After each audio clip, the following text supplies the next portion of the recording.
안녕하세요. 좀 더 앉아있고 싶은데 나와야 되니까 나왔습니다. 한 곡 더 들어봤으면 좋겠다라는 간절한 소망이 있는데 참고 나왔습니다. 왜 슬퍼하느냐, 왜 근심하느냐, 염려하느냐, 우리의 마음을 정확하게 찌르는, 그래서 위로가 되는 가사인데요. 말씀에 앞서서 말씀을 전하는 저나 듣는 모든 분들에게 마음에 큰 울림을 주었다고 생각을 합니다. 오늘도 또 정해진 주어진 말씀을 통해서 말씀으로도 큰 기쁨을 얻고 진리를 깨닫는 그런 시간이 됐으면 좋겠습니다. 그러면 하나님께 함께 기도하고 말씀 시작하겠습니다. 지금도 살아계셔서 역사하시는 아버지 하나님 감사드립니다. 이 세상 바쁘게 살아가는 중에 온전한 진리를 알지 못하고 참 평강과 기쁨이 무엇인지 모르는 상태로 헤매다가 진리의 말씀 앞으로 나와서 성경 안에서 하나님을 알 기회를 주심을 감사합니다.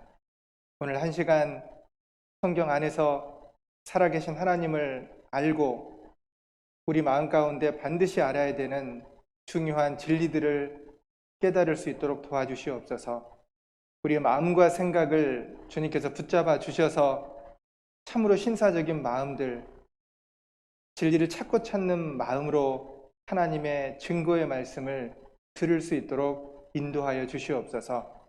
부족한 입술도 온전히 하나님 말씀만 증거할 수 있도록 도와주시며 말씀을 전해 듣는 모든 그 분들의 마음과 생각 주님께서 주장하여 주시기를 간절히 기도드립니다. 말씀의 시종 이끌어 주시옵소서. 우리를 너무나 사랑하시는 주 예수님 이름으로 기도드립니다. 아멘. 네, 성경 말씀 찾겠습니다. 신약 성경 말씀 마태복음입니다. 신약 성경 마태복음 22장 29절 말씀입니다.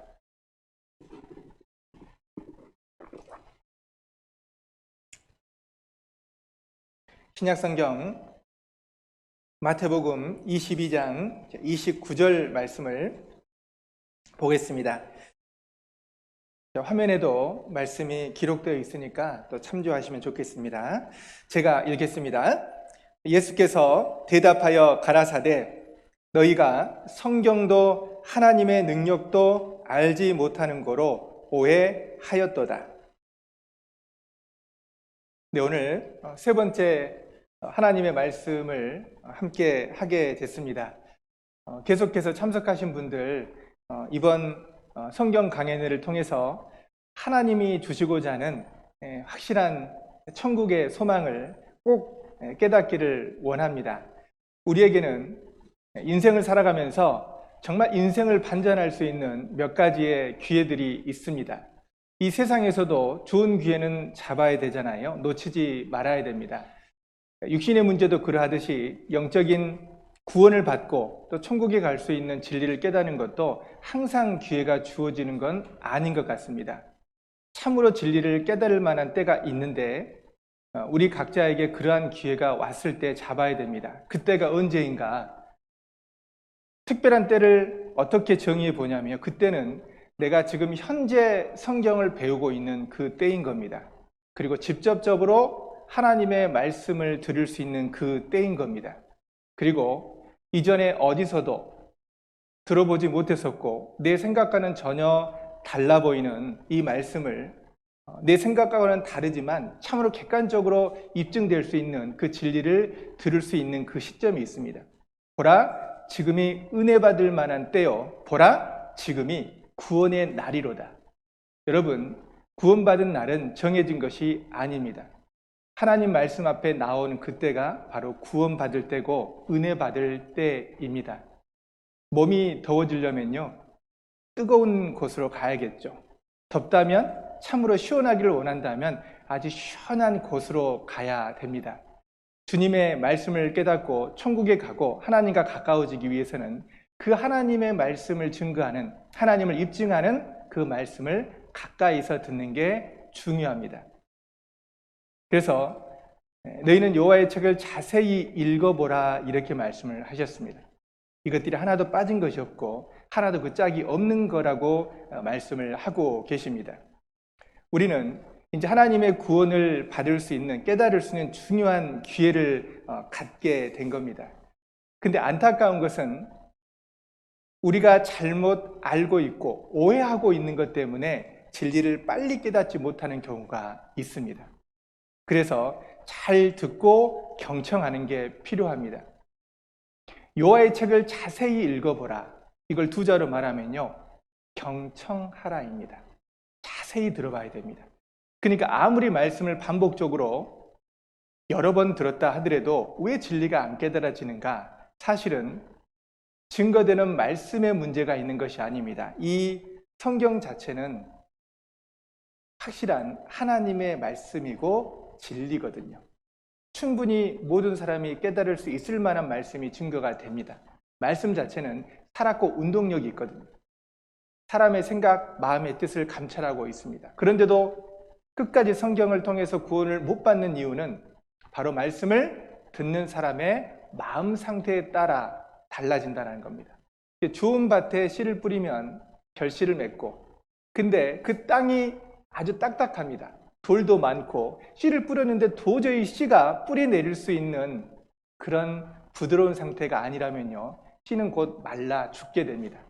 아무리 능력의 말씀이고 아무리 진리의 말씀이지만 마음밭이 딱딱하면요, 결실 맺기 어렵습니다. 우리가 반복해서 말씀을 드려야 되는 이유는 무엇이냐면 나의 딱딱한 그 마음을요, 아주 잘게 부드러운 마음으로 바뀌는 겁니다. 내 마음이 부드러워지고 간절히 찾고 찾는 마음으로 듣게 되면 그때 같은 말씀인데 감동이 돼요. 평범한 말씀인데 그 말씀이 내 심령을 움직이게 되는 겁니다.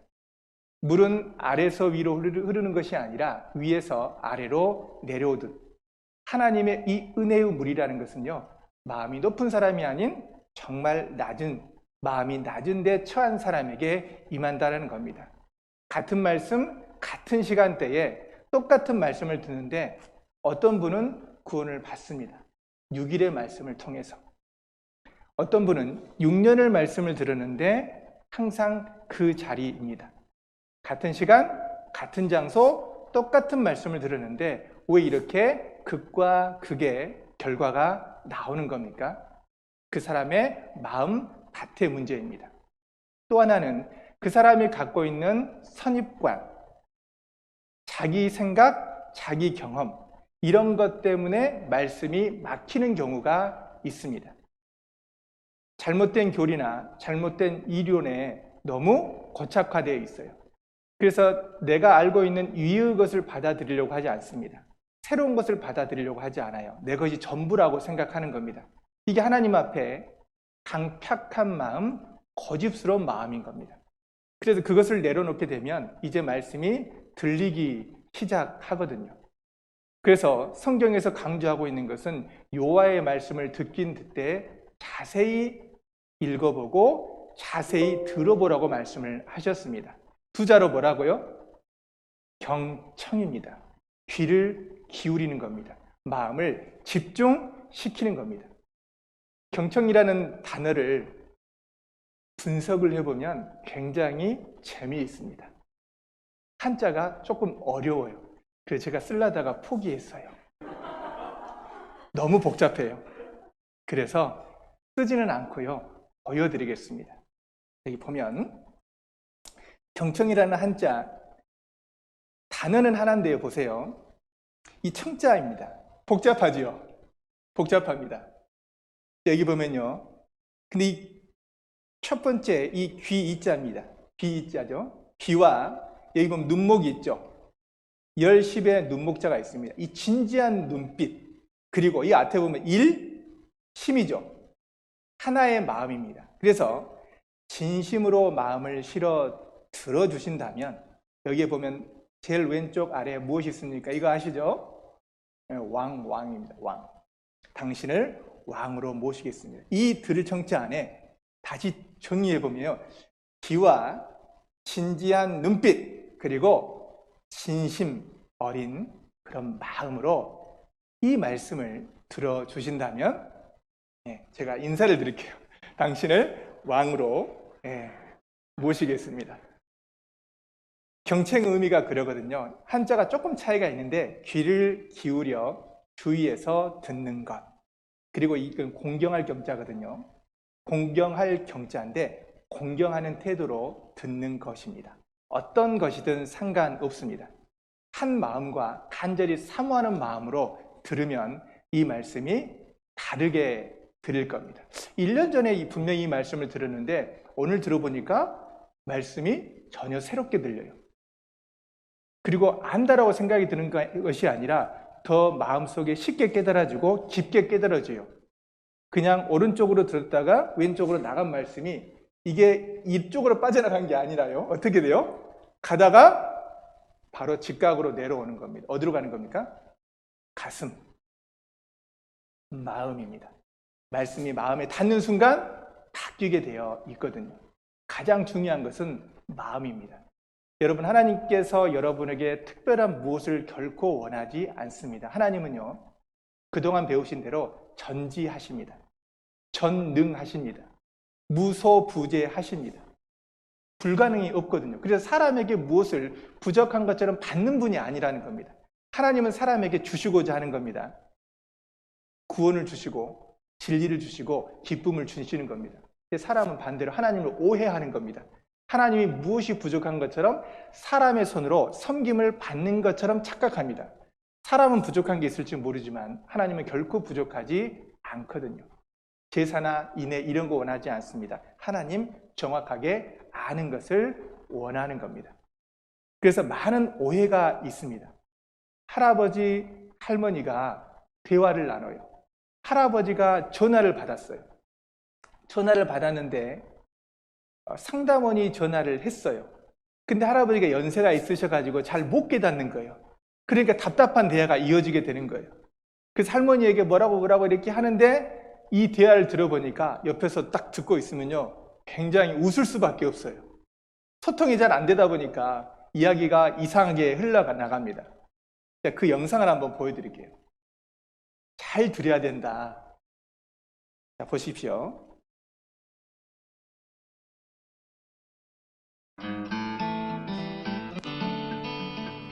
TV를 산 할아버지입니다.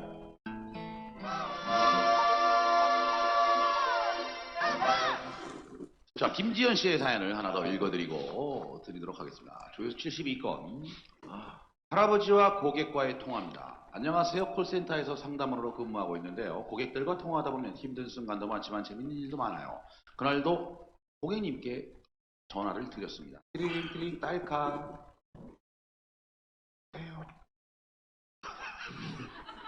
곧 돌아가실 것 같아요. 여기 그렇게 써주셨어요. 여보세요? 여보세요? 안녕하십니까 고객님. 땡땡건달 상담원 김지연입니다. 침묵하신 거예요. 얼마 전에 TV를 구매해 주셔서 설치를 잘 받으신 줄 확인 전화 드렸습니다. 여보세요 고객님. 며칠 전에 TV 설치 받으셨죠? 테레비. 네. TV를 설치하는 과정을 지켜보신 거 맞으세요? 그렇지. 나랑 할머니랑 같이 봤어. 기사가 아주 친절하고 착혀. 네, 고맙습니다. 고객님께서 보시기에 전체적으로 설치 과정에 매우 만족, 약간 만족, 보통, 약간 불만, 매우 불만 중에 어떻게 느끼셨습니까? 뭐라고?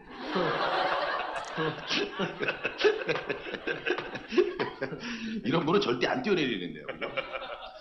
아니 솔직히 많이 좋았다고 말씀해 주셨는데요. 7가지 중에 고객님께서 평가를 해주신다면 매우 만족, 약간 만족, 보통, 약간 불만, 매우 불만 이 중에 보신다면 어떻게 평가해 주실까요? 기다려봐요. 허이!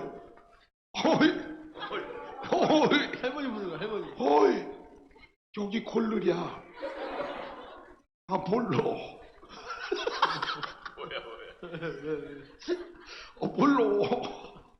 몰라.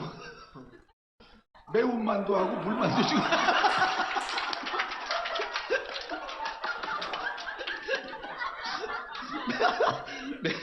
매우 만족, 매우 불만. 이 중에 고르시. 모르겠는데. 매운만두 하고 물만두 중에 고르랴. 불만두. 배 아파. 배 아파. 왜요?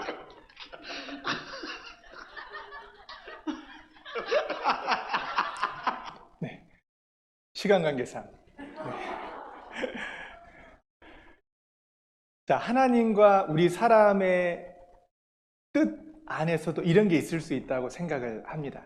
너희가 성경도 하나님의 능력도 알지 못하는 거로 오해하였도다. 오해라는 겁니다. 내가 갖고 있는 오해 때문에 하나님을 못 만나는 경우가 있을 겁니다. 그래서 성경에는 오해의 부분에 대해서 아주 구체적이고 자세하게 설명을 하고 계시거든요. 우리 세상에 있는 말 중에서도요, 우물안 개구리라는 표현이 있습니다. 자기가 알고 있는 지식, 그게 전부인 줄로 생각을 하는 겁니다. 우물안 개구리 같은 생각이거든요. 자, 내가 20년간 관찰해 봤는데 하늘은 항상 둥근 모양이야. 우물 안에서 개구리들이 하늘을 봤어요. 자, 그러니까 세모 개구리가요, 이 세모 우물에 있는 개구리는 아니야, 난 30년간 천체에 관해서 연구해 왔는데 하늘은 세모 모양이 분명해. 자, 네모 우물에 살고 있는 개구리입니다. 목에 힘주면서요, 우리 조상 대대로 관측해 왔는데 하늘은 네모인 게 틀림없어. 자, 근데 정확한 하늘을 보려면 어떻게 해야 될까요? 우물 속에 갇혀 있지 말고 우물 밖으로 빠져 나와야 됩니다. 우리가 하나님을 이렇게 볼 수도 있고 영적인 세상 영원한 사실에 대해서 이렇게 보는 경우도 있습니다. 자, 5,000원을 보는데요, 이분 찡그리고 있죠. 근데 생각을 좀 바꿔보면요, 얼마든지 웃을 수가 있어요. 5,000원 보고 찡그릴 게 아니라 환히 웃을 수가 있는 겁니다. 생각을 바꾸면 새로운 것이 보입니다. 이게 바로 오해라는 겁니다. 그래서 성경 가운데 오해하고 있는 것을 풀어야지만이 진짜 진리를 깨달을 수가 있는 거거든요. 근데 가장 무서운 오해는 뭐냐면 믿음에 대한 오해입니다. 즉 성경적이지 않는 믿음을 믿음으로 착각하고 살아간다는 겁니다. 자, 믿음, 어떻게 믿어야 하는 것일까? 4가지 믿음이 있는데 어떤 믿음이 참된 믿음일까? 첫 번째 믿음입니다. 이 믿을 신자는요, 사람이 하나님의 말씀을 어떻게 받아들이냐, 그게 바로 믿음입니다. 이 미신이라는 것은요, 과학적인 합리적인 근거 없이 그냥 믿는 겁니다. 올바른 믿음 아니죠? 그리고 맹신, 옳고 그름을 가리지 않고 그냥 덮어놓고 믿는 겁니다. 이 맹신을 자세히 보면요, 여기 눈목자죠. 눈목자 위에 무엇이 있습니까? 망할 망자가 있어요. 눈이 망한 겁니다. 여기 보면 광신이죠. 이 광신 보면 개구자가 있어요. 개에다가 개가 뭐가 된 겁니까? 왕망이 된 거예요. 위치가 바뀌어버렸죠. 미칠 노릇이죠. 이게 무비판적으로 받아들이는 겁니다. 근데 진짜 믿음은요, 이 4번째 믿음입니다. 확신입니다. 이 돌에다가 새겨진 믿음, 절대 변하지 않습니다. 시간이 바뀌어도, 상황이 바뀌어도, 마음이 바뀌어도 결코 변하지 않는 확신한 진리, 그게 바로 확신인 겁니다. 자, 확신을 얻으려면요, 정확한 사실, 그 사실이 마음속에 믿어지게 되는 겁니다. 변하지 않는 사실을 정확하게 확실하게 알게 될 때, 그때 확신이 되는 겁니다. 그래서 확신의 가장 중요한 것은 감정도 아니고 내 경험도 아닌 겁니다. 내가 지금 바라보고 믿고 배우고 있는 것이 정확한 사실에 근거하느냐 아니면 만들어낸 이야기냐, 이게 더 중요한 겁니다. 그래서 확실한 사실이 나타나면 그걸 확실하게 믿는 것, 믿어줄 수밖에 없는 겁니다. 여러분, 믿음은 믿으려고 애쓰고 노력하는 것이 결코 아닙니다. 사실 믿어지는 겁니다. 여러분, 지금이 낮입니까? 밤입니까? 애매할 수 있는데 밤이라고 하죠. 8시 정도 됐으니까요. 밤입니다. 안은 밝지만 밤이라고 이야기하는 것은 시간을 보니까 8시예요. 밖에는 밤입니다. 여러분, 믿었습니까? 믿으려고 노력합니까? 믿어지는 거죠. 왜요? 사실이니까. 그게 바로 확신이라는 겁니다. 확신. 근데 우리가 성경 안에서 분명한 확신을 갖는 게 필요하는데 자기 확신으로 잘못된 믿음을 갖고 살아가는 겁니다. 그걸 한번 요약을 해보면 구원의 근거가 잘못된 경우가 있어요. 사영리, 영접식 구원입니다. 내가 무엇을 암송하고 애워가지고 그것을 그대로 교리문답식으로 100% 맞췄어요. 영접합니다. 그렇게 해서 영접이 될까요? 그건 감정일 수밖에 없습니다. 그렇게 해서 영접되는 게 아닙니다. 교회 등록, 어렸을 때 세례를 받았거나 방언이 터졌다, 또 병 고침 받았다. 어떤 분은요, 암이 치료가 된 겁니다. 죽을 병에 걸렸는데 몹시 기도했더니 살아난 거예요. 그래서 난 하나님의 자녀라고 확신하는 경우도 있습니다. 그것도 성경적인 구원이 아닙니다. 왜냐하면 병은 나았다가도 다시 죽습니다. 또 병에 걸릴 수 있거든요. 환상, 환청, 체험, 이것도 아닙니다. 집사, 권사, 장로. 집사, 권사, 장로. 물론 귀한 직분이고 아름다운 직분인 건 맞지만 이 직분 자체로 구원이라고 말해서는 안 되는 겁니다. 왜냐하면 성경적인 구원이 무엇인지 분명하게 말씀하고 있거든요. 그리고 처음에 교회에 왔는데 갑자기 눈물이 터졌어요. 눈물샘이 터져버린 겁니다. 너무나 기뻤어요. 이 분위기가 너무너무 좋아요. 근데 그것을 구원으로 생각하는 분도 혹 계십니다. 그래서 이것은 구원의 근거가 잘된 겁니까? 잘못된 겁니까? 잘못된 구원의 근거입니다. 말은 비슷해 보이고 맞는 것 같지만 정확한 구원받을 말씀은 아니에요. 말씀에 근거한 것이 아닙니다. 그게 잘못된 겁니다. 자, 성경 마태복음 7장 21절에 보면 나더러 주여 주여 하는 자마다 천국에 다 들어갈 것이 아니다. 다만 하늘에 계신 내 아버지의 뜻대로 행하는 자라야 들어가리라. 자, 주여 주여 하나님 믿는 사람입니다. 열심히 믿는 사람이에요. 보통 그냥 한번 왔다 갔다 하신 분들은 주여 주여 입에 쉽게 그 입술에 그 단어가 안 떠오릅니다. 안 뱉어져요. 주여 주여 주여 주여 아버지 아버지 이렇게 하거든요. 넘어져도 아이고 아버지, 좋은 일 아이고 아버지, 입에 탁, 물론 좋긴 하죠. 근데 주여 주여 하는 자마다 안타깝지만 천국에 다 들어간다고요? 다 들어갈 것이 아니라고요? 성경은 말씀하고 있습니다. 다 들어가는 것 아닙니다. 다만 하늘에 계신 내 아버지의 뜻대로 행하는 자라야 들어가리라. 그러면 아버지의 뜻이 무엇일까요? 이 아버지의 뜻도 모르고 무작정 열심히 새벽기도, 철학기도, 성경 열심히 배우고 열심히 읽습니다. 그건 필요하지만 수단일 수는 있지만 그 자체를 구원으로 생각하는 것은 잘못된 믿음입니다. 주여 주여 하는 자마다 다 천국에 들어간 것이 아닙니다. 요한복음 6장 40절에 보면 이런 말씀이 아주 성경에 중요하게 말씀하고 있거든요. 내 아버지의 뜻은 아들을 보고 믿는 자마다 영생을 얻는 이것이니 마지막 날에 내가 이를 다시 살리리라 하시니라. 누가 하신 말씀입니까? 내 아버지의 뜻은 아들을 보고 믿는 자마다 영생을 얻는 이것이다. 주님께서 말씀하신 겁니다. 예수님의 말씀이 진짜 진리거든요. 저희를 진리로 거룩하게 하옵소서. 아버지의 말씀은 진리니이다. 말씀 너무 진리다 이렇게 생각하시면 안 돼요. 이 말씀이 진짜 사실이네, 와 확실하네, 너무 놀랍네, 이렇게 돼야 되는 겁니다. 아버지의 말씀은, 아버지의 뜻은, 아들은요 예수 그리스도를 말합니다. 예수 그리스도를 통해서 그 예수 그리스도를 믿는 자마다 영생을 얻는 겁니다. 교회 나가는 것이 믿는 게 아닌 겁니다. 직분 얻어서 믿는 것이 아닙니다. 갑자기 눈물이 터지고 감동이 돼서 병이 고쳐져서 그게 믿는 게 아닌 겁니다. 그런 거는 감정적인 걸 줄 수 있는 겁니다. 자, 영생이 구체적으로 성경에 기록되어 있어요. 영생을 얻는 것이 바로 하나님 아버지의 뜻입니다. 여러분 영생을 정확하게 얻으셨습니까?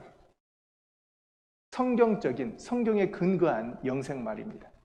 영생이라는 건 영원히 사는 거잖아요. 거듭남입니다. 여러분 거듭나셨습니까? 죄송하지만 거듭나지 아니하면 하나님 나라를 볼 수 없다라고 선언하고 계십니다. 거듭나는 것이야말로 유일하게 천국 갈 수 있는 단 한 가지의 방법입니다. 거듭남과 영생은 같은 말이거든요. 내가 영생을 얻었다, 영생을 경험했다, 성령을 경험했다. 그런데 거듭남이 무엇인지 몰라요. 거듭난 경험이 없어요. 그것은 죄송하지만 성경적이지 않습니다. 성경 안에는 거듭남이 유일한 천국 갈 수 있는 방법입니다. 좁은 문으로 들어가라.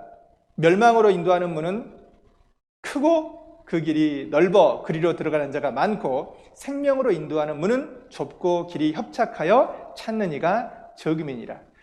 언뜻 이 말씀을 보면 이해가 안 됩니다. 또 이렇게 착각하기도 하는 거예요. 아, 좁은 문으로 들어가라. 멸망으로 인도하면 들어가는 데가 많고 생명으로 인도하면 좁구나. 아, 그래서 기독교는 좁은 문이다. 우리는 좁은 기독교 문으로 들어왔다. 그래서 이제 우리는 천국 갈 수가 있다. 이렇게 생각하는 경우가 있어요. 그리고 안 믿는 분은 멸망으로 간다.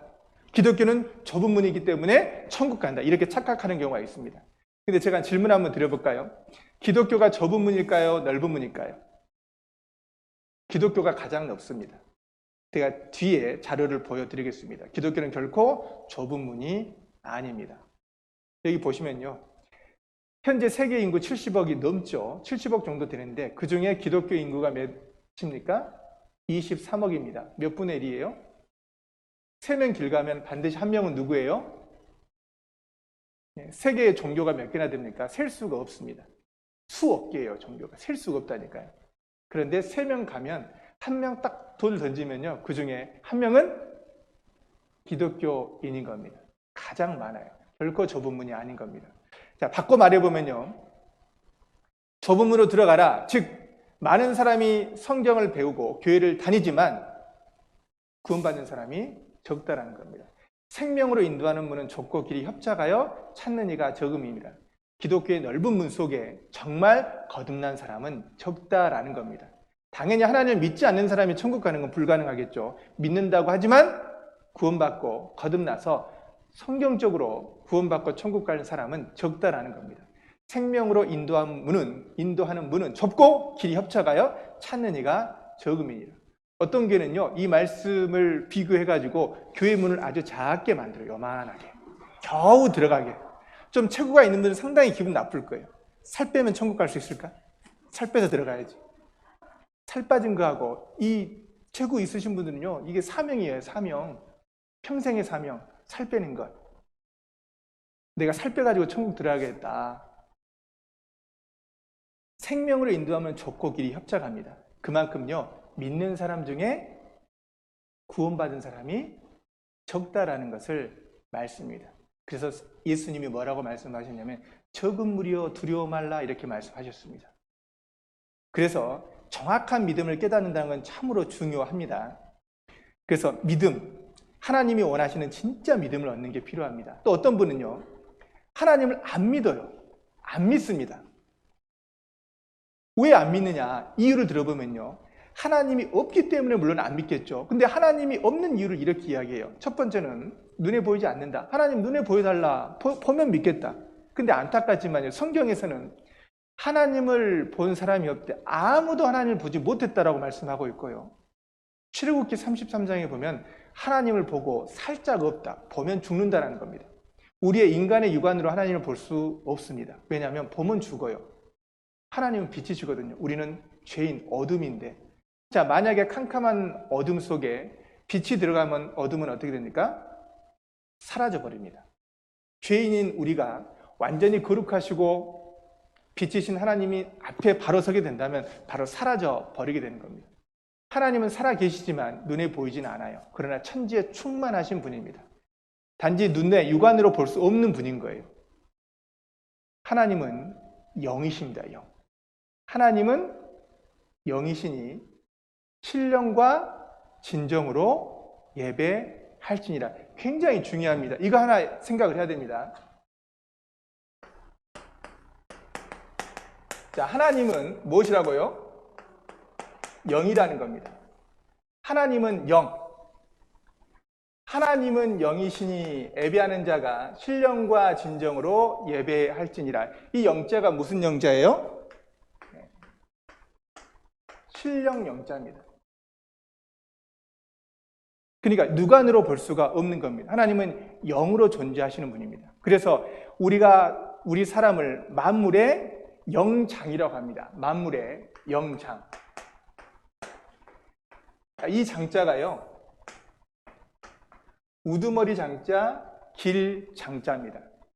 자, 만물의 영적인 존재이고 가장 우두머리가 누구냐? 바로 사람이라는 겁니다. 근데 사람이 가장 우두머리가 되는 이유는 뭐냐면, 바로 신령한 존재는 뭐냐면 하나님의 형상을 닮았고 하나님의 형상을 따라서 창조했기 때문에 귀한 겁니다.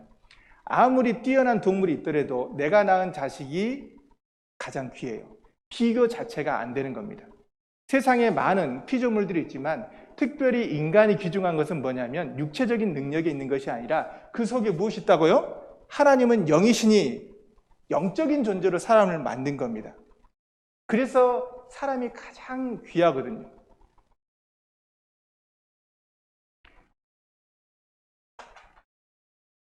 이 귀한 영적인 자기 자신의 존재를 못 깨닫기 때문에요. 인생을 마음껏 살기도 하고 괴로우면 자살하기도 하는 겁니다. 내가 얼마나 귀한지를 알게 되면 그때 인생이 바뀝니다. 처음에는 구원받기 전에는, 하나님을 알기 전에는 그냥 인생이 힘들다 이 정도예요. 어떻게 살아갈 거. 그런데 구원받고 나고 하나님의 자녀가 됐다는 걸 깨닫는 순간부터는요, 인생의 의미가 생기게 됩니다. 왜 살아야 되는지도 알고 하나님이 나를 얼마나 사랑하는지도 알게 되고요. 그리고 남은 삶을 어떻게 살아야 되는지도 정확하게 아는 겁니다. 이 세상이 끝이 아니라는 걸 알게 돼요. 영원한 천국이 있다는 것을 알게 됩니다. 너무 기쁘거든요. 어차피 이렇게 살아든 저렇게 살든요, 우리는 70년, 80년 정도 살게 될 겁니다.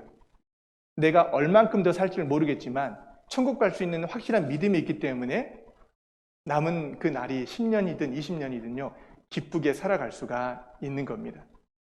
하나님은 신령영, 영이란 걸 잊으면 안 됩니다. 여기 보시면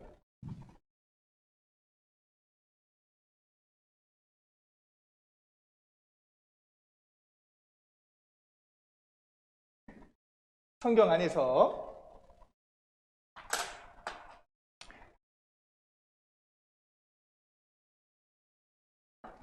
하나님의 너희는 여호와의 책을 자세히 읽어보라 했잖아요. 하나님이 계시고 이 하나님은 성경을 통해서 자기 자신을 나타내 주십니다. 근데 성경은 한마디로 말하냐면 성경은 여호와의 책이고요. 성경은 진리입니다. 진리. 사람이 이 진리를 깨닫게 될 때 참으로 천국 갈 수 있는 믿음을 얻게 돼요. 진리로 거룩하게 된다. 진리를 깨닫게 될 때 우리는 하나님처럼 거룩하게 되고 천국에 갈 수가 있는 겁니다. 그럼 진리가 무엇인가? 진리를 한마디로 말하면요, 진리는 무엇이냐? 사실입니다. 흔히 영어로는 팩트라고 이야기하잖아요. 팩트입니다. 거짓이 아니라는 겁니다. 근데 성경 안에서는 어떤 사실이 있느냐? 우리가 성경이 하나님의 말씀이고 진리이고 사실이라는 걸 깨달으려면 사실인 확실한 증거들이 있어야 되는 겁니다. 그래서 하나님께서 성경 안에 여러 가지 사실적인 증거를 주셨는데 그게 뭐냐면 과학적인 사실입니다. 그래서 성경을 배워보면 과학적인 것을 발견할 수가 있어요. 그리고 성경 스토리를 자세히 살펴보면 성경을 입증할 만한 고고학적인 사실이 있죠. 과학적인 사실, 그리고 고고학적인 사실입니다. 그리고 오늘 배우실 텐데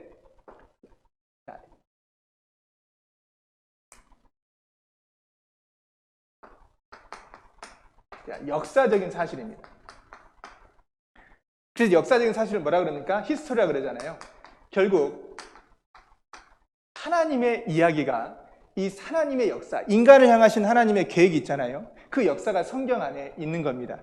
그래서 과학적인 사실과 고고학적인 사실과 그리고 역사적인 사실을 깨닫게 되는 순간 객관적인 사실을 통해서 우리가 지금은 알 수 없지만 영적인 사실이 마음속에 깨달아집니다. 그래서 영적인 사실이 있는 거예요. 너희가 육신의 일을 말해도 이해하지 못하는데 하늘 이야기를 하면 어떻게 알겠느냐? 예수님이 그랬거든요. 쉬운 것을 이해하지 못하는데 보이지 않고 크고 어려운 걸 이야기할 수 없거든요.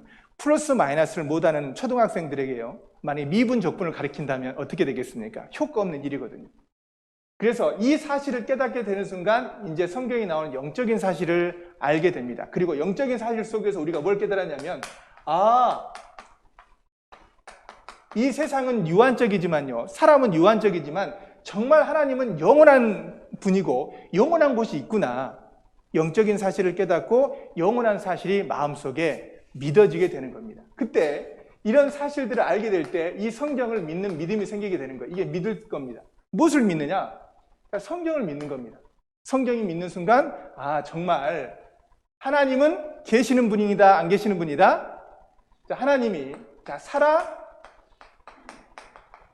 계신다라는 걸 알게 됩니다. 살아계신 하나님께서 그럼 나에게 어떤 뜻을 갖고 있는 건가? 바로 구원받는 것, 거듭나는 것을 말씀을 하고 있는 겁니다. 성경 전체를 보면 하나님은 살아계시기 때문에요. 어떻게 역사하시냐면 살아계신 하나님은 살아계시기 때문에 이 우주 만물을 창조하신 겁니다. 여러분, 존재하지 않는 분이 피조물을 만들 수 있겠습니까? 창조주라고 이야기하는 거예요. 그래서 하나님 자신의 살아계심을 증거하기 위해서 창조를 하신 겁니다. 창세로부터 그의 보이지 아니하는 것들, 곧 그의 영원하신 능력과 신성이 그 만드신 만물에 분명히 보여 알게 되나니 그러므로 저희가 핑계치 못할지니라. 내가 성경을 직접 배워보진 않았지만 우주 만물을 살펴보면 그 만물 속에 하나님의 능력과 신성이 깃들여져 있거든요. 핑계 못한다라는 겁니다. 성경이 기록되기 전에 사람들은 어떻게 하나님을 알고 예수님을 믿었습니까? 이해가 안 됩니다. 그것 때문에 성경을 못 믿는 분도 계시는 거예요. 사도행전 17장에 보면요, 알지 못하던 시대는 하나님이 허물지 않으셨다라고 말씀하셨습니다. 근데 지금 시대는 틀려요. 성경이 완성되었습니다. 그리고 성경을 입증할 만한 여러 가지 요런 사실들이요 넘쳐나요. 그러나 이제는 어디든지 사람을 다 명하라, 믿으라고 명하신 겁니다. 천하를 공의로 심판할 날을 작성하시고 이에 저를 죽은 자 가운데서 다시 살리신 것으로 모든 사람들에게 믿을 만한 증거를 주셨다라고 말씀하셨습니다. 믿을 만한요 증거를 주셨다라니까요. 창조주 뿐만 아닙니다. 창조주일 뿐만 아니라 인생을, 우리 인간 역사를 주관해 가시는 분입니다. 인간 역사의 주관. 이걸 다른 말로 표현하면, 좀 어려운 말로 표현하면요, 하나님은 인생을 향해서 주권을 가지고 있습니다. 자, 대통령은 어떤 권한이 있습니까? 행정수반입니다. 군사수반입니다.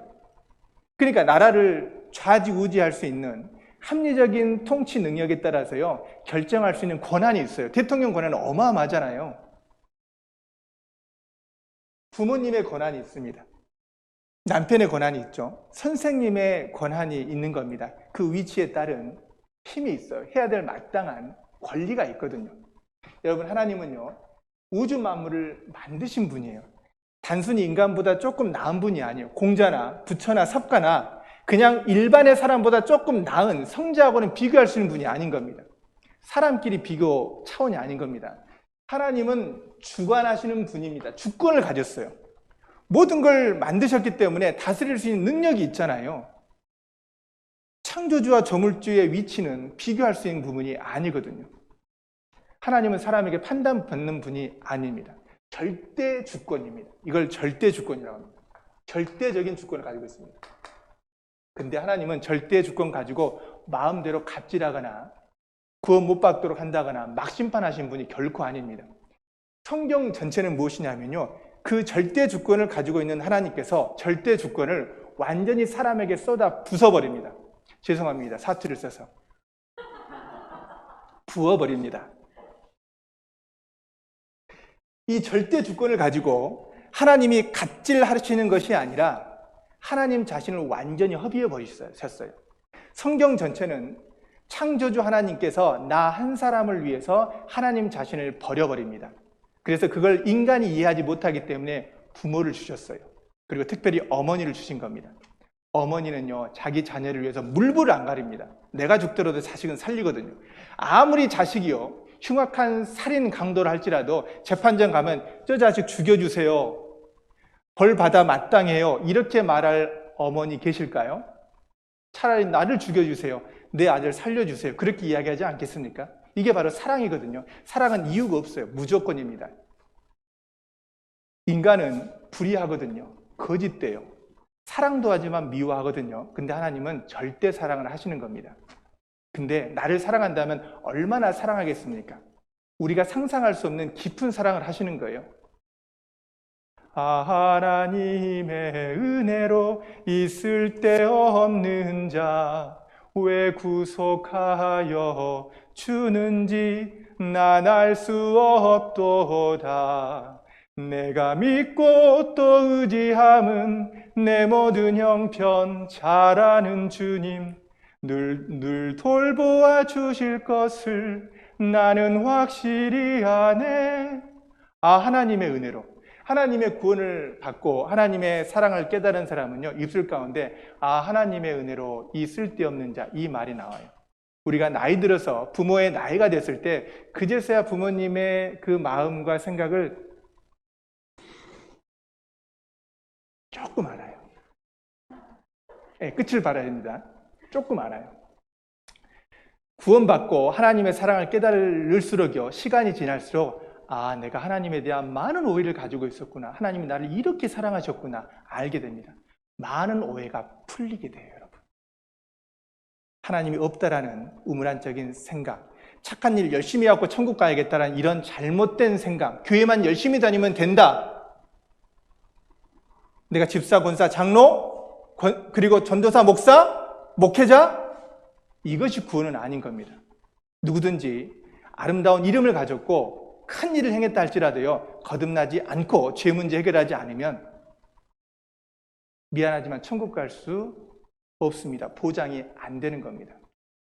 네가 호리만 나는 죄, 호리만한 죄라도 남김이 없이 다 갚기 전에는 결단코 지옥에서 나오지 못한다라고 누가 말씀하셨냐면 예수님이 하신 말씀입니다. 사람은 생각보다 거룩하지 않고 선하지 않습니다. 악이 발린 선을 행하거든요. 보이려고 해요. 이기적인 선을 가지고 있는 거예요. 반드시 의도가 있습니다.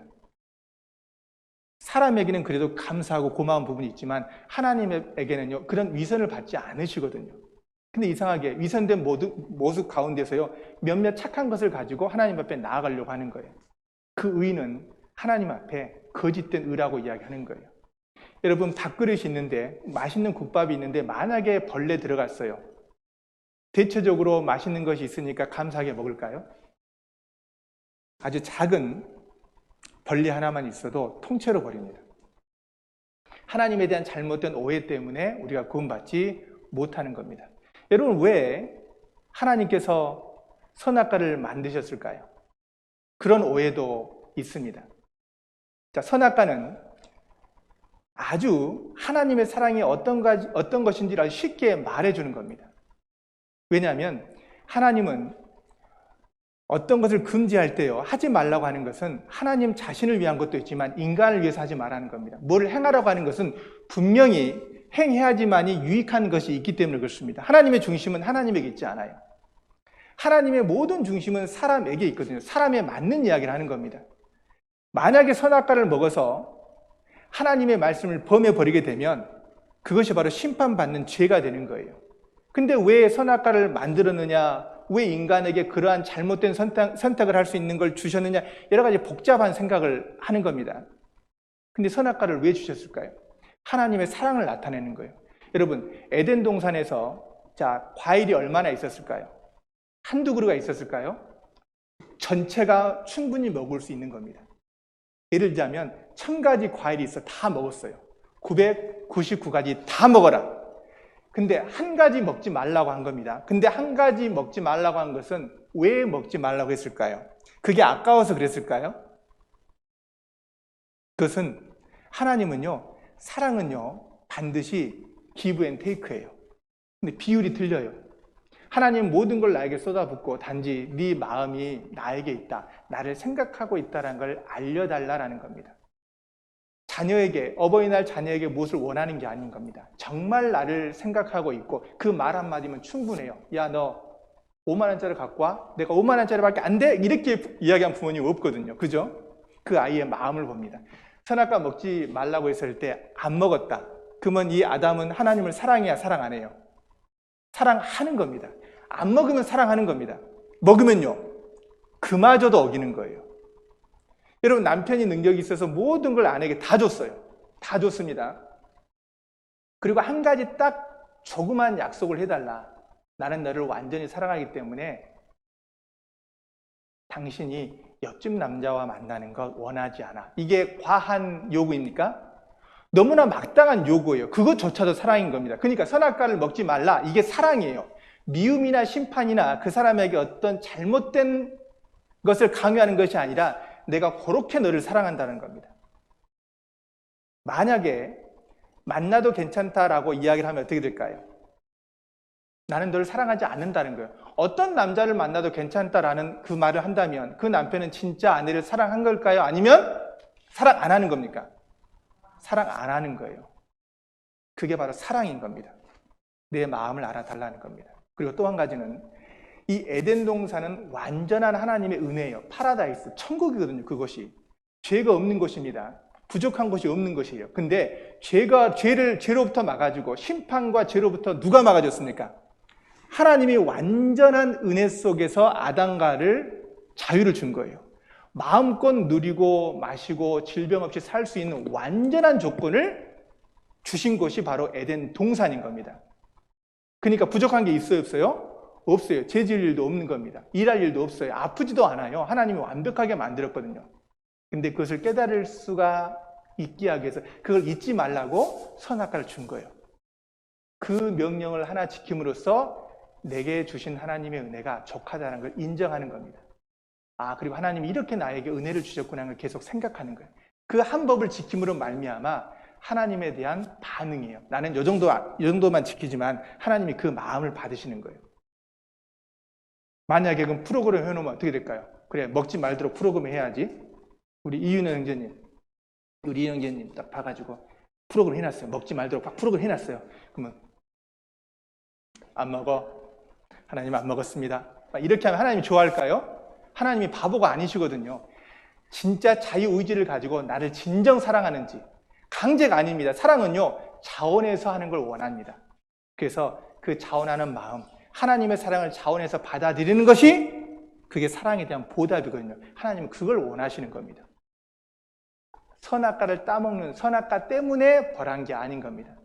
하나님의 최후의 보루거든요. 그래서 따먹지 말라는 것도 결국은 하나님이 나를 얼마나 사랑하는 건가. 그래서 사랑은 질투가 있어요.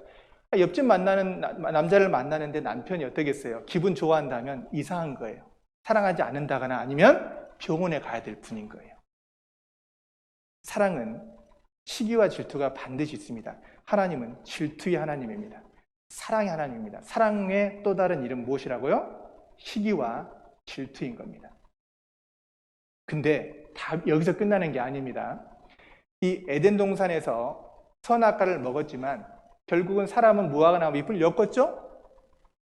인간의 의로는 그게 안 가려져요. 근데 누가 가려주셨을까요? 결국 인간이 할 수 없다는 걸 알아요. 그래서 그것조차도 하나님께서 해결해 주신 겁니다. 즉 동등한 인격과 자유의지 두 가지를 허락하신 겁니다. 스스로 하나님의 말씀을 지킬 수도 있고 스스로 어길 수도 있습니다. 그리고 동등한 인격으로 데우고 하신 거예요. 하나님이 프로그램화 시키지 않았다는 겁니다. 그래서 하나님이 그 사람에게 그 선악과를 안 먹었을 때 너가 나를 사랑하는구나를 확실히 알게 돼요. 동등한 인격과 그리고 자유의지를 주신 겁니다. 스스로 선택해서 하나님을 사랑하게끔 하신 겁니다. 근데 그것도 실패할 줄 아셨어요. 그래서 인간의 실패를 하나님이 또 해결해 주신 겁니다. 가죽옷을 하나님이 만들어 가지고 입혀 주셨어요. 근데 그 가죽옷이 무엇이냐? 그것이 이번 집회의 정답입니다. 6일차까지, 일요일까지 들으시면 그 답을 알게 돼요. 선악과를 먹어서 죄는 지었지만 그 죄조차도, 죄 문제까지도 이미 하나님께서 다 해결해 놓으셨습니다. 그게 완전한 사랑이에요. 하나님은 판단받거나 그 다음에 너무 멋대로 하신다. 주권을 마음대로 활용하신 분이 아니란 걸 구원받게 되면 알게 됩니다. 이것은 하나님의 사랑을 깨달은 사람은 곧바로 알게 돼요. 아, 그러셨구나. 내가 하나님에 대해서 오해했구나. 이것을 알게 되는 겁니다. 하나님은 절대 주권을 가졌습니다. 그런데요, 아무리 주권을 가졌지만 사랑이지만 하나님은 좀 위로 올리겠습니다. 하나님은 이걸 정확하게 알아야 됩니다. 심판자라는 겁니다. 심판자. 즉 하나님은요, 죄에 대해서 반드시 심판하시는 분이에요. 이게 하나님의 공의라고 합니다. 공의. justice. 공의라고 하는 겁니다. 공의로운 분. 법은요, 법대로 집행이 돼야 되는 겁니다. 그게 정당한 거거든요. 그게 정의라고 하는 겁니다. 하나님은 심판자이십니다. 죄에 대한 심판을 하십니다. 근데 여기서 끝나는 것이 아니라 하나님은 심판하실 뿐만 아니라 심판해서 사람을 끄집어내 주는 겁니다. 이게 바로 하나님의 사랑이에요. 바로 구원입니다. 자, 이 심판받을 사람을 심판자의 위치, 법관의 위치에서요, 지옥 갈 사람을 끄집어서 구원시키는 역할도 심판자이신 하나님이 하신다는 겁니다. 그래서 공의 하나님과 심판 하나님 동시에 있는 겁니다. 처음에 이 심판자 하나님만 알기 때문에 하나님에 대한 안 좋은 생각을, 선입관을 갖습니다. 그래서 교회 나오기 싫어하고 말씀 듣기 싫어하고 하나님 너무하시다, 이런 하나님 안 믿겠다, 이렇게 속단해버린 겁니다. 오해입니다. 너희가 성경도 하나님의 능력도 알지 못하는 거로 오해한 겁니다. 오해했습니다, 여러분. 성경 6일 동안 끝까지 들어보시면 아, 내가 오해했었구나. 결국 하나님 우리에게 주신 거는요, 구원 주시기 위한 겁니다.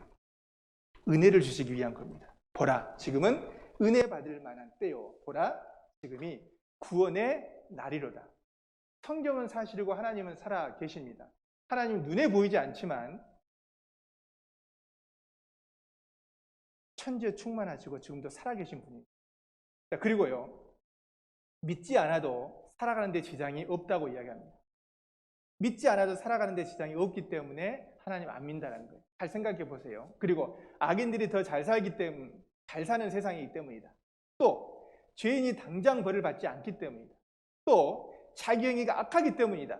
또 의도적으로 받아들이지 하지 않기 때문이다. 또 하나님과 성경을 모르기 때문이다. 자, 이러한 이유로 하나님이 없다고 이야기하는 거예요. 그래서 하나님을 안 믿는 겁니다. 근데 지금 여기에 7가지를 기록을 했는데 이게 무엇이라고요? 오해라는 겁니다. 오해.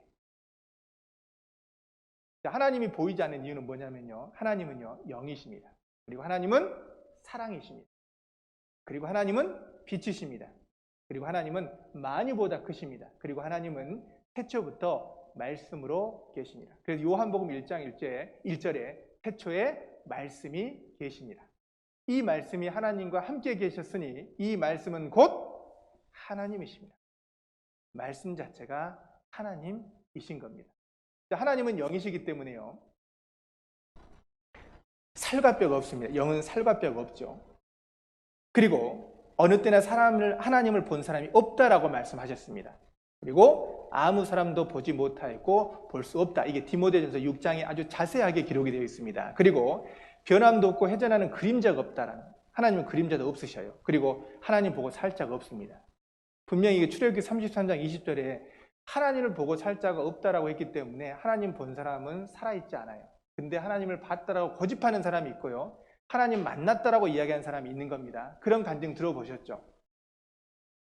그런 특별한 경험을 했을지는 모르겠지만 죄송하지만 성경적이지는 않습니다. 하나님 눈에 보이지 않는 상태로 존재하시는 분입니다. 하나님 보고 살 자가 없습니다. 이런 하나님에 대한 오해를 갖고 있는 겁니다. 너희가 성경도 하나님의 능력도 알지 못하는 거로 오해하였도다. 이제 조금만 성경을 배워보시면 성경이 정말 사실이고 진리라는 것을 확실하게 아실 겁니다. 여러분, 외국어, 영어를 배운다거나 다른 나라 언어 배우는 게 쉽습니까? 어렵습니까? 너무너무 어려워요. 오랫동안 배웠는데 입에 잘 안 나가요.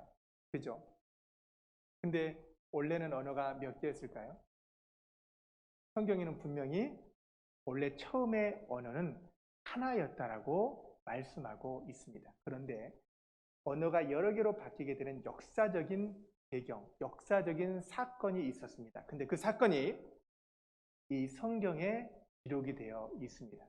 그 사건도 인간의 죄, 하나님을 떠난 인간의 죄로 말미암아 언어가 나눠지게 된 겁니다. 창세기 6장, 7장, 8장, 9장이 노아 홍수 사건입니다.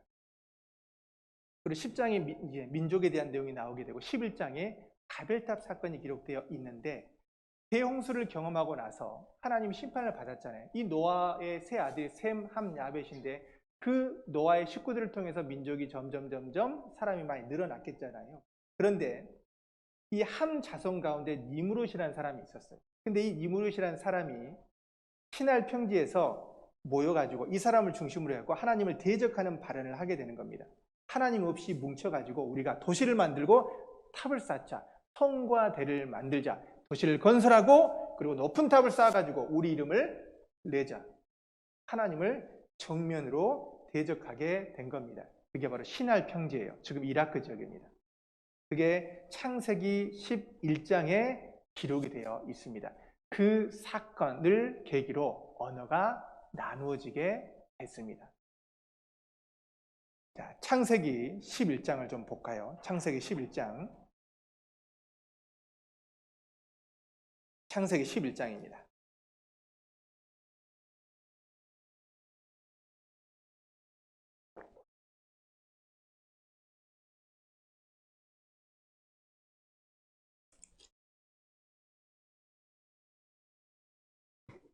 앞에를 보셔도 괜찮습니다. 창세기 11장 1절에서 4절 보시면 온 땅에 구음이 하나이요 언어가 하나이었더라.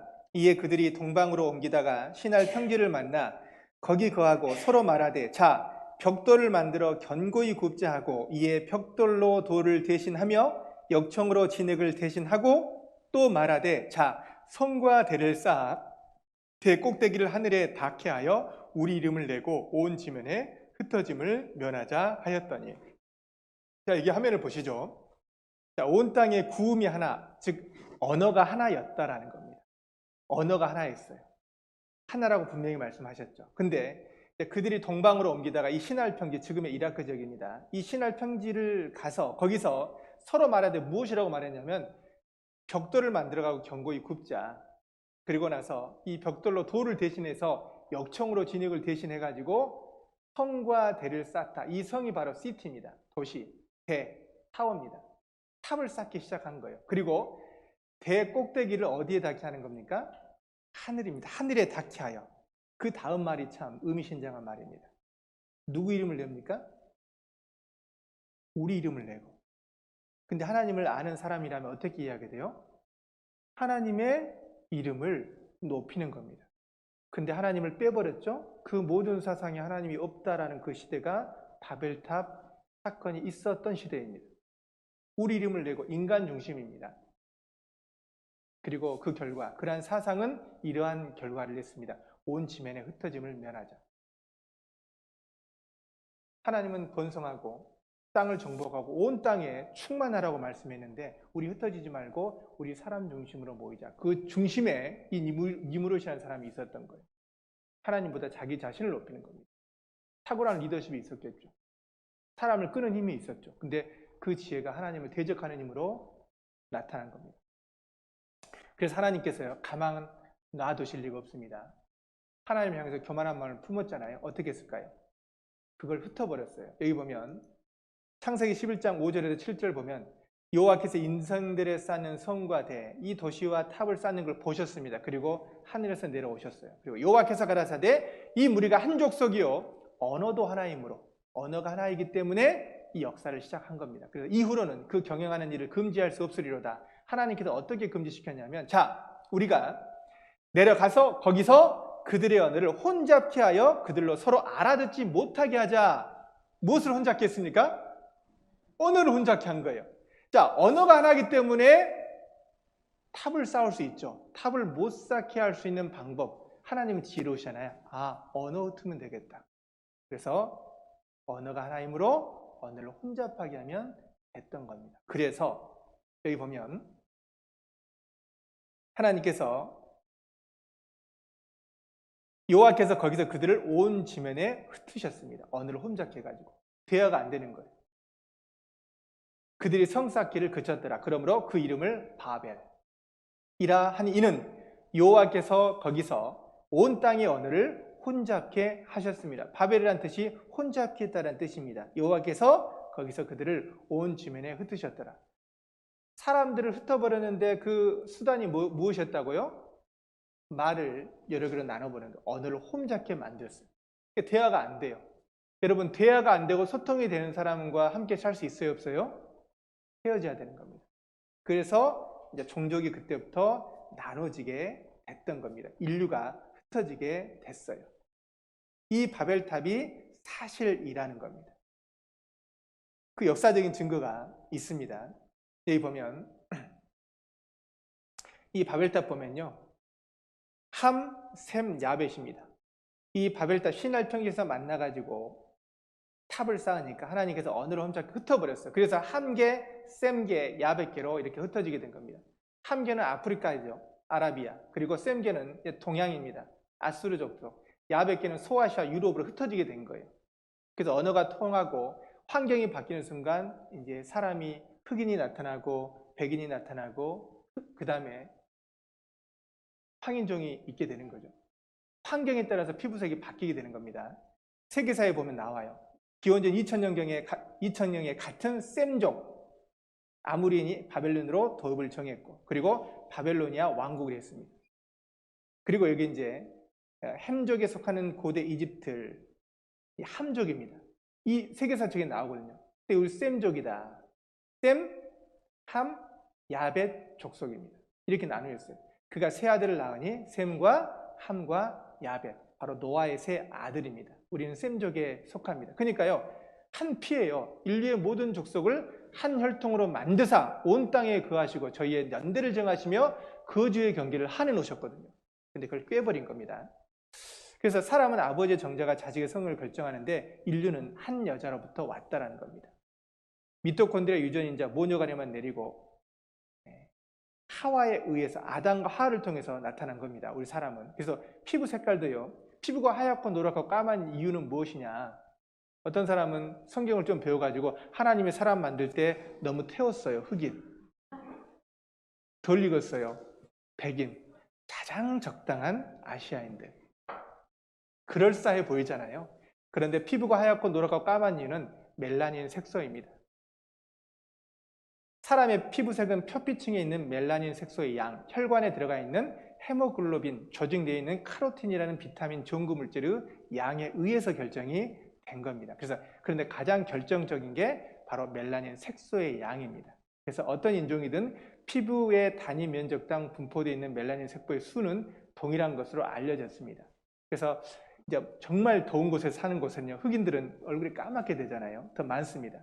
백인들은 상대적으로 적고요. 그래서 환경의 영향에 의해서 피부색이 바뀌었다는 것은 상식이죠. 그래서 세계 여러 나라 인종들입니다. 다양한 인종은 모두 그러나 노아의 후손들인 겁니다. 모양새는 다 틀리죠. 색깔도 틀리지만 한 후손인 겁니다. 여기 노아의 후손들인 겁니다. 인종에 따라 머리카락과 눈의 색깔의 다른 이유를 설명을 하고 있습니다. 피부색은요, 창조와 무관하다. 이것은 무슨 말이냐면 창조할 때 그렇게 만들어진 게 아니라는 겁니다. 환경의 영향입니다. 멜라닌 색소에서 결정을 지고, 지능은요, 좀 피부가 까만 사람이 지능이 떨어질 것 같잖아요. 이건 인종차별에 해당된가요? 제가 그랬다는 게 아니라 그렇게 생각하는 오해를 갖고 있다는 겁니다. 지능과는 관계가 없습니다. 흑인, 백인 결정짓는 유전자는 있습니까, 없습니까? 없습니다.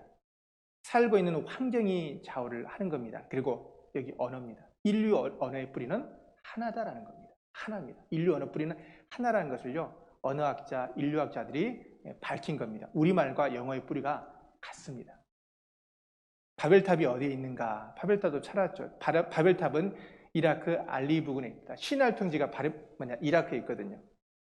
수메르 문명 꼽힌 바벨탑 현장이다. 엄청난 규모의 알렉산더도 이 바벨탑을 짓다가 포기하게 된 겁니다. 그래서 월간 뉴턴에 보면요, 바벨탑의 흔적, 바벨탑을 포함한 바벨론을 발견한 독일의 콜데바이는 발굴 중이던 1913년에 타브 기저부에서 에사구이드 점토판을 발견한 겁니다. 이 점토판이 발견돼 가지고 발견된 거예요. 그 위치와 장소를 알게 된 겁니다. 이게 바로 그 점토판입니다. 이게 이제 바벨탑 발굴 현장이고요. 바벨탑이 있었던 곳의 항공사진을 찍은 겁니다. 이건 이제 그림으로 그린 겁니다. 이런 모양으로. 오스트리아 빈 미술관에 소장된 건데요. 비르겔 페트르에 의한 바벨탑 작품입니다. 자, 여기 보시면 영상을 한번 봐보겠습니다.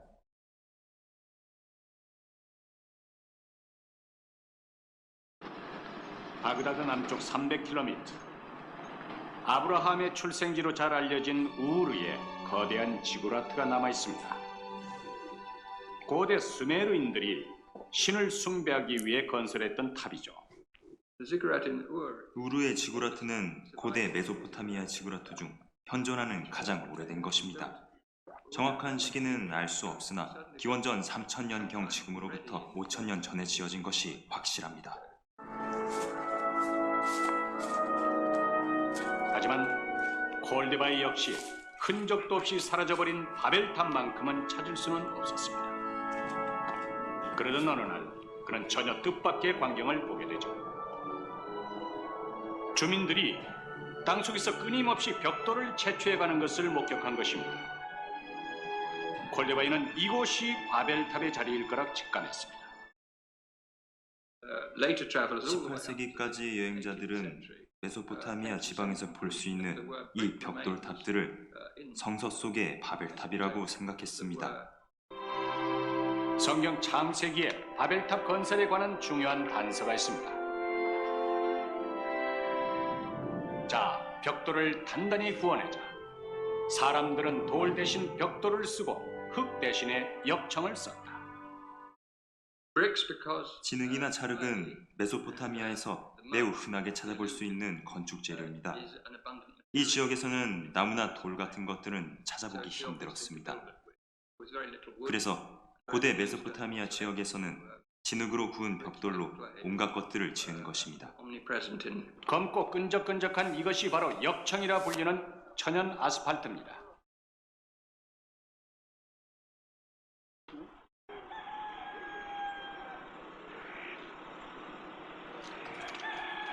지금도 이곳 사람들은 역청을 채취해 아주 요긴하게 사용합니다. 처음엔 무르지만 금방 단단해지면서도 접착력이 강해 건축 방수 재료는 최고죠.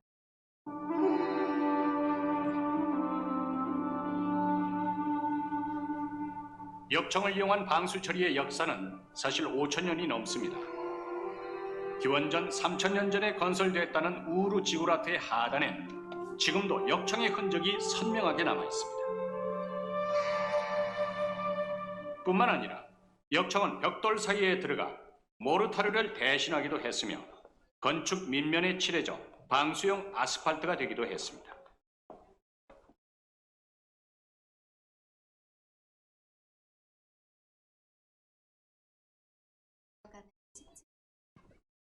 네.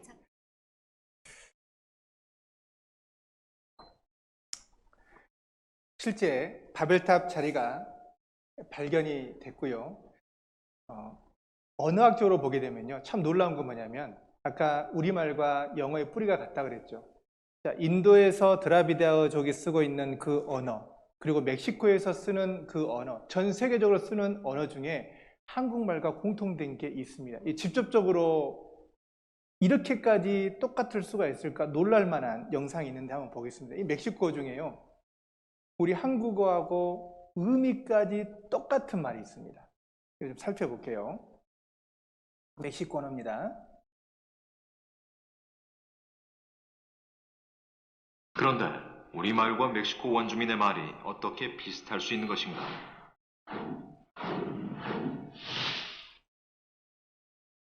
닭이려. 멕시코 원주민어가요, 이게 뭐냐? 닭이려. 우리말을 읽을 때 닭이를 읽어요. 뜻은 화가입니다. 똑같아요. 멕시코 말도 화가, 우리말도 화가, 닭이려.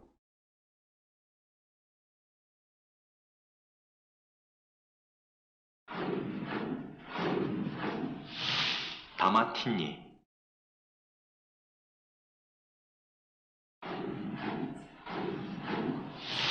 다차고.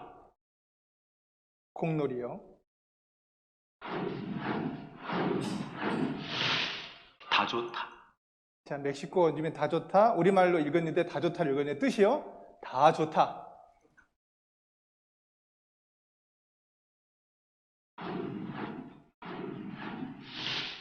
나 그 다 좋다. 나 그것이 다 좋다. 발음의 유사성은 흔히 있을 수 있는 일이지만 그 의미까지 일치하는 경우는 드물다는 것이다. 이것은 손성태 교수뿐만 아니라 멕시코인들에게도 신선한 충격이다. 아시키, 우리말로 아시키, 이놈의 시키 이렇게 하면 안 됩니다. 아이.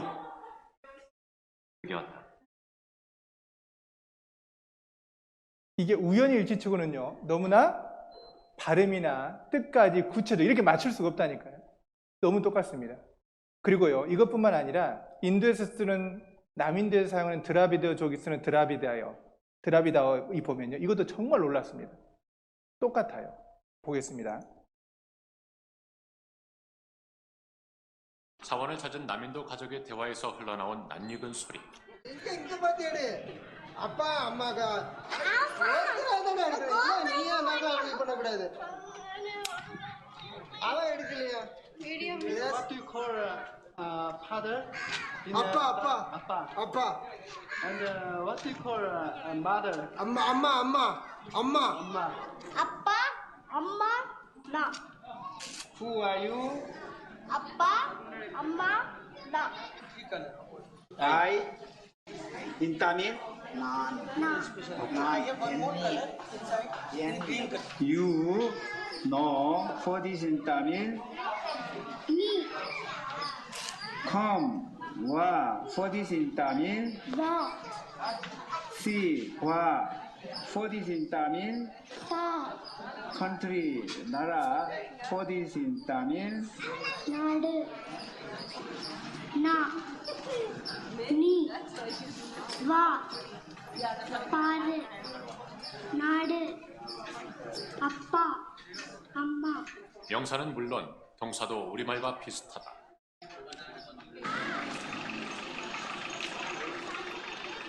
남인도 드라비다족의 공용어인 타미러에는 이처럼 우리말과 같은 어휘가 무려 1300여 개. 언어학상으로 같은 어족이 아니면 동사가 같은 경우는 거의 없다고 하는데 우리말과 비슷한 동사까지 있다.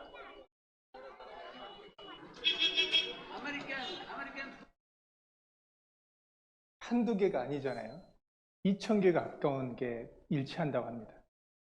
온 땅에 구음이 하나요, 언어가 하나였더라. 바로 이 바벨탑 사건 이후에 언어가 나눠진 게요, 인류학자들에 의해서, 언어학자들에서 확실하게 밝혀지게 된 겁니다. 창세기 11장까지가 전 세계의 역사인데 그대로 사실로 밝혀지게 된 겁니다. 역사적인 사실입니다. 창세기 12장부터는 이제 이스라엘 민족의 중심의 역사가 기록이 되어 있는 겁니다. 그래서 지금부터 배우는 이 말씀은 너무너무 중요한 게요, 바벨탑도 하나님 앞에 범죄하고 하나님을 떠난 사람들에 대한 심판이 언어로 흩어버린 겁니다. 이제 이스라엘 민족을 하나님께서 특별히 선택을 하셨는데 이 이스라엘 민족의 역사를 보면 정말 성경이 사실이라는 것을 알 수가 있습니다. 자, 이스라엘 민족의 역사를 왜 배우느냐? 하나님이 이스라엘 민족을 선택하셔서요, 하나님의 살아계심을 증거하시거든요. 근데 이스라엘 민족은 복 받을 때는 기가 막힌 복을 받아요. 그런데 저주받을 거, 심판을 받게 될 때는 무시무시하는 심판을 받게 됩니다. 하나님은 공의와 사랑을 확실히, 사랑과 공의를 확실히 실행하신 분이라는 것을 이스라엘 민족의 역사를 배우는 가운데 알게 됩니다. 바벨탑 심판 이후에 사람은 하나님을 등지고 또 다시 흩어지게 됩니다. 자, 하나님을 떠나게 되면 사람이 나타나는 현상이 뭐냐면 하나님 위외의 다른 신을 쫓아가요. 그걸 내자로 우상 숭배입니다. 신이 아닌 것을 신처럼 여기고 살아가는 겁니다. 생사복을 하나님 붙잡고 있는데 아무런 능력이 없는 피조물, 어떤 형상을 만들어가지고 그 형상이 하나님의 자녀에게 복을 줄 것이다, 또는 그걸 잘못 섬기면 화가 있을 것이다, 이런 어리석음에 빠지게 되는 겁니다. 우상 숭배에 빠져 있었던 그런 시대입니다. 그래서 하나님이 어떤 일을 하셨습니까? 진짜 하나님의 살아계심을 증거하기 위해서 딱 한 가지 방법을 택하신 거예요. 그것이 뭐냐면 한 민족을 택하신 겁니다. 그래서 이제 창세기 11장까지 배우셨죠. 12장부터는 하나님이 이스라엘 민족을 선택해서 그 이스라엘 민족을 통해서 하나님의 살아계심을 분명하게 나타나는 겁니다. 그래서 여호와의 증인, 한국 사람은 여호와의 증인이 될 수 없습니다. 여호와의 증인의 역할을 누구에게 맡기셨냐? 누굽니까? 대한민국이 아니라 이스라엘 민족입니다. 창세기 12장 보겠습니다. 자, 창세기 아까 11장 봤는데 12장 한 장만 넘겨보시면 12장 1절부터 3절까지입니다.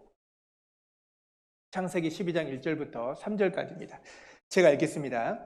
여호와께서 아브라함에게 이르시되 너는 너의 본토 친척 아비집을 떠나 내가 네게 지시할 땅으로 가라.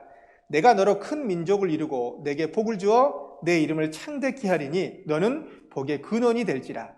너를 축복하는 자에게는 내가 복을 내리고 너를 저주하는 자에게는 내가 저주하리니 땅의 모든 족속이 너를 인하여 복을 얻을 것이니라 하신지라. 여기 보십시오. 자, 이 내용은 하나님께서 아브라함, 처음엔 아브라함이었습니다. 나중에는 아브라함으로 바뀌게 됩니다. 너는, 즉 아브라함에게 말하고 있습니다. 너의 본토 친척 아비집. 자, 본토 고향 땅입니다. 그리고 친척 그리고 아비집을 떠나서 내가 네게 지시할 땅으로 가라. 내가 너로 큰 민족을 이루고 내게 복을 주어 내 이름을 창대케 하리니 말씀했습니다. 이 땅이 어딜까요? 바로 가나안 땅입니다. 그리고 내가 너로 큰 민족을 이룰 것이다. 아브라함을 통해서 한 민족이 역사 가운데 나타나게 되는데 그 민족이 성경의 중심 민족이 되는 겁니다. 바로 유대인, 이스라엘 민족이 되는 겁니다. 그리고 내게 복을 주어. 이 복은 어떤 복이냐면 육신적인 복도 있지만 예수 그리스도가 이스라엘 땅에서 탄생되거든요. 즉 아브라함과 다윗의 자손 예수 그리스도로 말미암아 온 세계가 구원받고 영적인 복을 받게 될 걸 말씀하는 겁니다. 육신적인 복 플러스 하늘에 속한 신령한 복을 주실 것을 약속하셨습니다. 복의 근원이 될지라. 그리고 또 한 가지는요.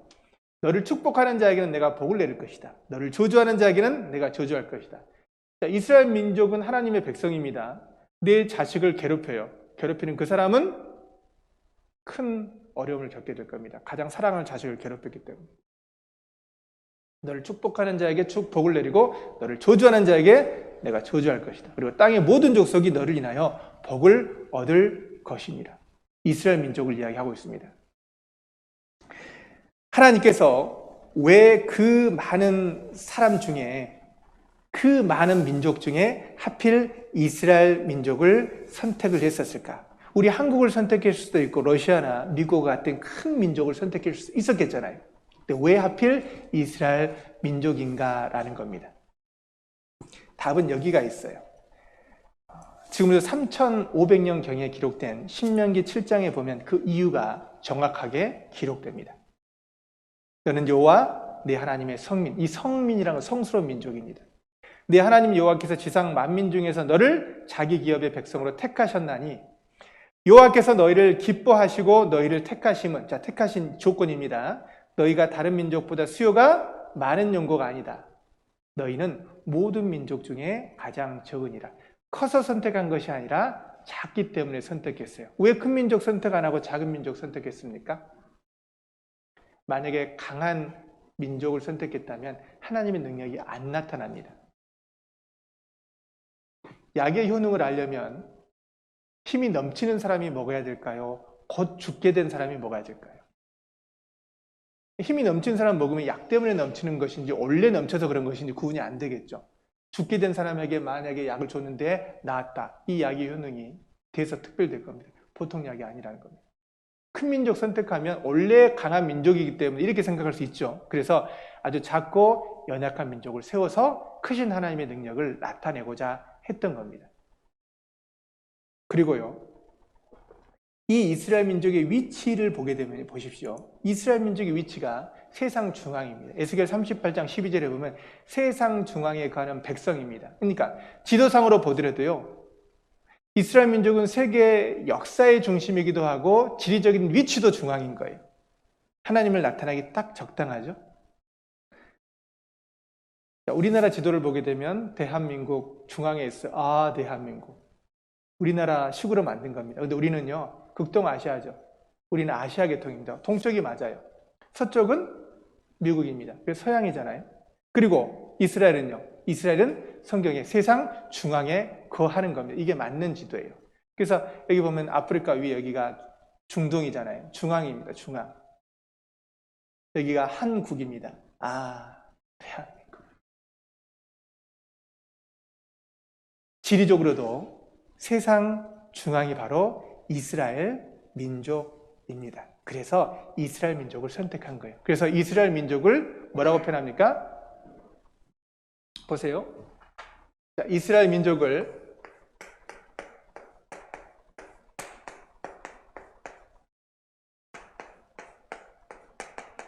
또 다르게 표현해 보면요. 누구의 증인이에요? 예. 여호와의 증인입니다. 그러니까 이 이스라엘 민족을 통해서 하나님께서 살아계시는 분이고 하나님의 능력 그리고 하나님의 복과 저주와 심판을 이 민족을 통해서 샘플 민족으로 보여주시는 거예요. 샘플 민족. 샘플입니다. 샘플 민족으로 이스라엘 민족을 역사 가운데 등장시킨 거예요. 그게 창세기 12장부터 기록이 되어 있거든요. 자, 이스라엘 민족은 바로 여호와의 증인입니다. 근데 가끔 똑똑똑 들들이죠. 어디서 왔어요? 왕국외관에서 온 거예요. 여호와의 증인입니다. 근데 성경에 대한 오해입니다. 자, 한국 사람은 여호와의 증인이 될 수 있습니까? 없습니까? 안 되는 거예요. 성경에 대한 오해입니다. 한국은 결코 여호와의 증인이 될 수가 없는 겁니다. 안 되는 거예요. 이사야 43장에 보면요. 정확하게 기록이 되어 있어요. 이사야 43장은 대한민국 다른 이민족을 통해서 이민족에게 주신 말씀이 아니라 하나님이 선택한 바로 이스라엘 민족에게 주신 말씀이거든요. 근데 그걸 한국 사람한테 대입을 시켜버려요. 영적 이스라엘 이렇게 표현하면서. 성경에 대한 오해입니다. 여기 보시면 이사야 43장 10절에 보면요. 나 여호와가 말하노라. 너희는, 중요한 게 너희는 누구냐? 누굽니까? 대한민국 아닙니다. 나의 증인, 나의 종. 이걸 바꿔보면 여호와의 증인, 하나님의 종입니다. 택함을 입었다. 그래서 이스라엘 선민이라고 합니다. 선택된 민족, 선민입니다. 이는 너희로 나를 알고 믿으며, 자, 이스라엘 민족을 통해서 하나님을 알고 믿으라고 이스라엘 민족을 선택한 거죠. 내가 그인 줄 깨닫게 하려 함이라. 나의 전에 지음을 받은 신이 없었느니라. 여호와가 진짜 신이라는 겁니다. 즉, 이 우상 숭배, 다른 신을 섬기는 이스라엘 민족을 향해서 하나님이 하신 말씀이잖아요. 나는 여호와다. 나 외에 다른 신이 없다. 나의 전에 지음을 받은 신이 없었느니라. 나의 후에도 없을 것이다. 이스라엘 민족을 선택한 그 하나님을 버려버린 이스라엘 민족의 어리석음이잖아요. 43장 1절에 보면요. 야곱아, 너를 창조하신 여호와께서 이제 말씀하시느니라. 이스라엘아 부르고 있잖아요. 이 야곱은요. 아브라함이 이삭을 낳고 이삭이 야곱을 낳습니다. 그 야곱은 아브라함의 손자예요. 손자. 아브라함의 아들 이삭이 아들을 낳았는데 야곱을 낳았거든요. 손자인 거거든요. 근데 나중에 이 야곱이 이름이 바뀌어요. 어떻게 바뀝니까? 이스라엘로 바뀝니다. 야곱아, 너를 창조하신 여호와께서 이제 말씀하시느니라. 반복되죠? 이스라엘아, 너를 조성하신 자가 이제 말씀하시느니라. 같은 것을 2번 반복하고 있는 겁니다. 너는 두려워 말라. 내가 너를 구속하였고 내가 너를 지명하여 불렀나니 너는 내 것이라. 지명해서 불렀는 겁니다. 내가 너를 불렀나니 너는 내 것이라. 누가 누구에게 한 말씀이라고요? 하나님께서 야곱아, 이스라엘아, 이스라엘 민족을 향해서 하신 말씀인 겁니다. 야곱이요, 아들이 몇 명이었냐면 12명이었습니다. 연필 한 타스를 낳은 거예요. 연필 12개죠. 12아들을 낳은 겁니다. 근데 그 12아들이 결국 이스라엘의 12지파입니다. 이스라엘 민족은요, 지파가 12개로 나뉘어져요. 루벤, 시므온, 레위, 유다, 단, 납달리, 이사갈, 스불론, 그 다음에 요셉, 베냐민. 자, 단, 아셀. 그게 12명이에요.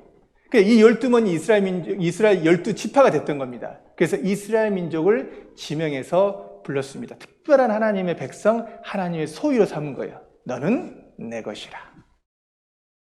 이스라엘 민족은 그래서요, 특별히 하나님에게 선택됐다는 그 선민의식이 있습니다. 그 자부심은 대단합니다. 여호와의 증인은 이스라엘 민족을 두고 하시는 그런 말씀입니다. 자, 하나님께서 이스라엘 민족을 통해서 하고자 하는 일이 무엇일까? 왜 선택을 하셨을까? 자, 선택 조건을 이제 작은 민족이었기 때문에 큰 능력을 나타낼 목적으로 선택을 하셨고요. 조건적인 겁니다. 그럼 목적은 무엇인가? 왜 이스라엘 민족을 선택했는가? 하나님의 살아계심을 증거하는 겁니다. 여호와의 증인이거든요. 그래서 이스라엘 백성의 역사를 보면 이적의 역사입니다. 미라클 계속 반복됩니다. 두 번째, 하나님의 말씀을 맡았다. 이스라엘 민족이 특별한 민족인 것은 범사에 많으나 로마서 3장 1절에 나와요. 제가 하나님의 말씀을 맡았음이니라. 말씀을 기록해 하셨어요. 누가 기록했습니까? 유대인들을 통해서 기록해 가신 거예요. 그리고 세 번째는 이방인을 위한 본복입니다. 한 나라를 샘플이라 그랬죠. 샘플만 써봐도 아는 것처럼 우리가 굳이 개인적으로나 민족적으로 하나님 안 겪어봐도 이스라엘 민족의 역사가 성경에 다 기록되어 있습니다. 이 역사 배워보면 하나님이 어떤 분인지 알아요. 순종에 대한 엄청난 복, 불순종에 대한 무시무시한 심판이 놓여 있는 겁니다. 그리고 네 번째가 예수님이 모실 오체입니다. 예수님이 오실 모체입니다. 마태복음 1장 1절에 보면 아브라함과 다윗의 자손으로 오셨어요. 예수 그리스도의 세계라. 예수님의 족보가 마태복음 1장에 기록이 되어 있습니다. 그리고 다섯 번째는 뭐냐면 하나님의 시계, 이스라엘 민족의 역사를 배우다 보면 지금이 어떤 시대인지 알아요. 예수님이 재림하실 때 그 시대와 이스라엘 민족이 환난받다가 회복되는 그 시기가 일치하게 됩니다. 그러니까 이스라엘 민족의 역사는 하나님이 보신 인류의 역사인데 하나님의 시간대예요. God is timepiece입니다. 하나님의 시간대를 정확하게 알 수가 있어요. 이스라엘 민족의 역사를 통해서 가늠할 수 있도록 해 주신 겁니다. 이렇게 선택을 하신 겁니다. 그래서 이왕 이스라엘 민족의 역사를 배웠으니까요, 아브라함으로부터 시작된 이스라엘 민족의 계보를 알고 가면 이 성경 배우는 데 도움이 됩니다. 그래서 제가 역사 계보, 아이고 우리 조상들의 계보도 모르는데 이스라엘 민족의 역사까지 내가 어떻게 아느냐, 알아야 됩니다. 그래야지 성경이 사실이라는 것을 이해할 수가 있기 때문에 그렇습니다. 계보를 보면 여기 히브리 민족이라 그랬죠. 히브리 민족이요, 물 건너간 민족입니다. 유대인, 히브리인, 이스라엘 민족 같은 말입니다. 자, 가족 계보를 보겠습니다. 민족의 계보를 보겠습니다. 아브라함이 이삭을 낳고 이삭이 야곱, 나중에 이름이 이스라엘로 바뀝니다. 그리고 야곱이 요셉을 낳게 됩니다. 그리고 아브라함, 이삭, 야곱이 요셉이 낳게 되고 그 다음에 이제 이 야곱 때에 아들 요셉이 애굽의 종으로 팔려가게 됩니다. 그리고 그 이후에 요셉도 죽어서요, 그 이스라엘 민족이 애굽에서 400년간 종사를 하게 됩니다. 이게 이스라엘 민족의 역사입니다. 애굽에서 고통받는 그런 시기죠. 그리고 홍해 바다를 건너게 됩니다. 홍해 바다를 건너서 광야 40년 동안, 광야에서 40년의 삶을 살게 되는데, 광야 생활이 마치고 드디어 하나님이 약속하신 가나안 땅으로 가서 사사시대가 350년, 그리고 사사시대가 끝나고 왕정시대, 통일왕국시대가 3대에 걸쳐서 이어지는데, 초대 왕이 사울, 그리고 다윗, 솔로몬입니다. 사울, 다윗, 솔로몬 각각 40년씩 통치해가지고요 120년 동안 통일왕국을 이루게 됩니다. 그리고 왕정시대가 끝난 이후에 솔로몬 이후에요, 나라가 반으로 쪼개집니다. 북한, 남한, 우리나라처럼 북이스라엘, 남유다로 나눠지게 돼요. 북이스라엘은 왕이 다 악했습니다. 그래서 BC 722년 아시리아에 의해서 멸망합니다. 남유다 몇몇 선한 왕이 있었습니다. BC 606년 바벨론에 의해서 멸망합니다. 최종적으로 BC 586년에 완전히 포로로 잡혀가게 되죠. 3차에 걸친 바벨론 유수기간이 그 기간입니다. 그리고 이제 바벨론이 멸망하고 페르시아, 그리고 헬라, 그리고 로마 시대까지, 이게 바로 이스라엘 민족의 역사입니다. 이 빨간 색깔로 기록된 것은 이스라엘 민족이 나눠지게 됐죠. 멸망하게 됐고 종살이를 하게 되는 겁니다. 가는 곳마다요, 나라를 잃어버려가지고 쫓겨나가지고 이제 피난의 역사, 종의 역사, 정말 세계적으로요 가장 비참한 역사를 가진 민족이 이스라엘 민족인 겁니다. 이게 이스라엘 민족의 전체 역사거든요. 이 역사가 성경에 기록이 되어 있는 겁니다. 이스라엘 민족의 역사를 보면은 참 놀라워요. 특히 주목할 만한 역사 중에 하나가 뭐냐면은 이스라엘 민족을 통해 하나님의 이적을 나타낸다 그랬잖아요. 애굽에서 400년 역사를 이제 이뤘는데 이 애굽에서 있었던 사건 중에 하나가 뭐냐면요. 애굽에서 400년 동안 종살이 했기 때문에 얼마나 고통스럽겠습니까? 그래서 이스라엘 민족이 정말 하나님께 부르짖었어요. 하나님 제발 좀 살려주십시오. 살려주십시오. 우리 너무너무 힘듭니다. 이 애굽 종살이에서 좀 벗어나게 해주십시오. 부르짖었어요. 그들의 부르짖음이 하나님께 상달된 겁니다. 그래서 하나님께서 선지자를 보내요. 누구를 보내냐면 바로 모세입니다. 모세가 드디어 시간이 지나서 하나님께서 모세를 부르셔가지고 이스라엘 민족을 출애굽시키게 되는 겁니다. 모세가요, 이 바로 왕에게 갔습니다. 애굽 왕에게 갔죠. 이스라엘 민족을 끄집어내 보내주십시오. 그들이 하나님에게 광야에서 하나님을 섬길 겁니다. 근데 이 400년 동안 종으로 다스렸던 이 애굽 왕이 그들을 보내주겠어요? 안 보내줘요. 그러니까 하나님께서요, 이미 아시고 애굽에 5가지 재앙도 아니고요, 10가지 재앙을 내립니다. 10가지. 근데 그 재앙의 이름을 압축해 보면 피게이파 악도 우음의 흑장자. 조직 이름 같아요. 피게이파 악도 우음의 흑장자. 전라도 말도 좀 섞였죠. 피게이파 악도 우음의 흑장자. 피재앙, 개구리재앙, 이재앙, 파리재앙, 악질재앙, 독종재앙, 우박재앙, 맥두기재앙, 흑암재앙, 그리고 10번째가 장자, 큰아들 죽이는 재앙입니다. 이 10가지 재앙을 내려버려요. 그 재앙이 실제 애굽 역사 가운데 있는 겁니다. 보십시오. 10가지 재앙이 성경에 기록되어 있어요. 피가 물이 되는 재앙입니다. 이게 출애굽기 7장 20절입니다. 모세와 아론이 여호와의 명하신 대로 행하여 바로와 그 시나이 목전에서 지팡이를 들어 하수를 치니까 물이 다 피로 변하고 하수의 고기가 죽고 그 물에서는 악취가 나니 애굽 사람들이 하수물을 마시지 못하며 애굽 온 땅에는 피가 있으나 물이 피가 되었어요. 목말라 죽겠어요. 다 피로 바뀌었다니까요. 물이 없어진 겁니다. 이게 첫 번째 재앙입니다. 근데 모세가 이제 그렇게 재앙을 내렸잖아요. 그럼 왕이 마음을 돌이켜야 되는데 이 바로의 마음이 강팍했습니다. 다시 보내려고 하다가 또 안 보내고 보내려고 하다가 계속 그런 거예요. 두 번째, 개구리 재앙입니다.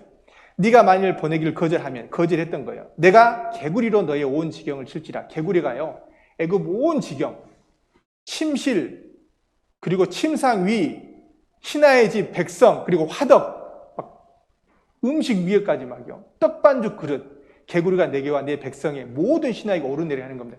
여기 보면 말씀을 듣고 있는데요. 전체가 개구리 천지인 거예요. 살겠어요? 자고 있는데, 밥 먹고 있는데 개구리 떼가 와요. 살 수 있겠어요? 개구리 재앙입니다. 징그럽죠?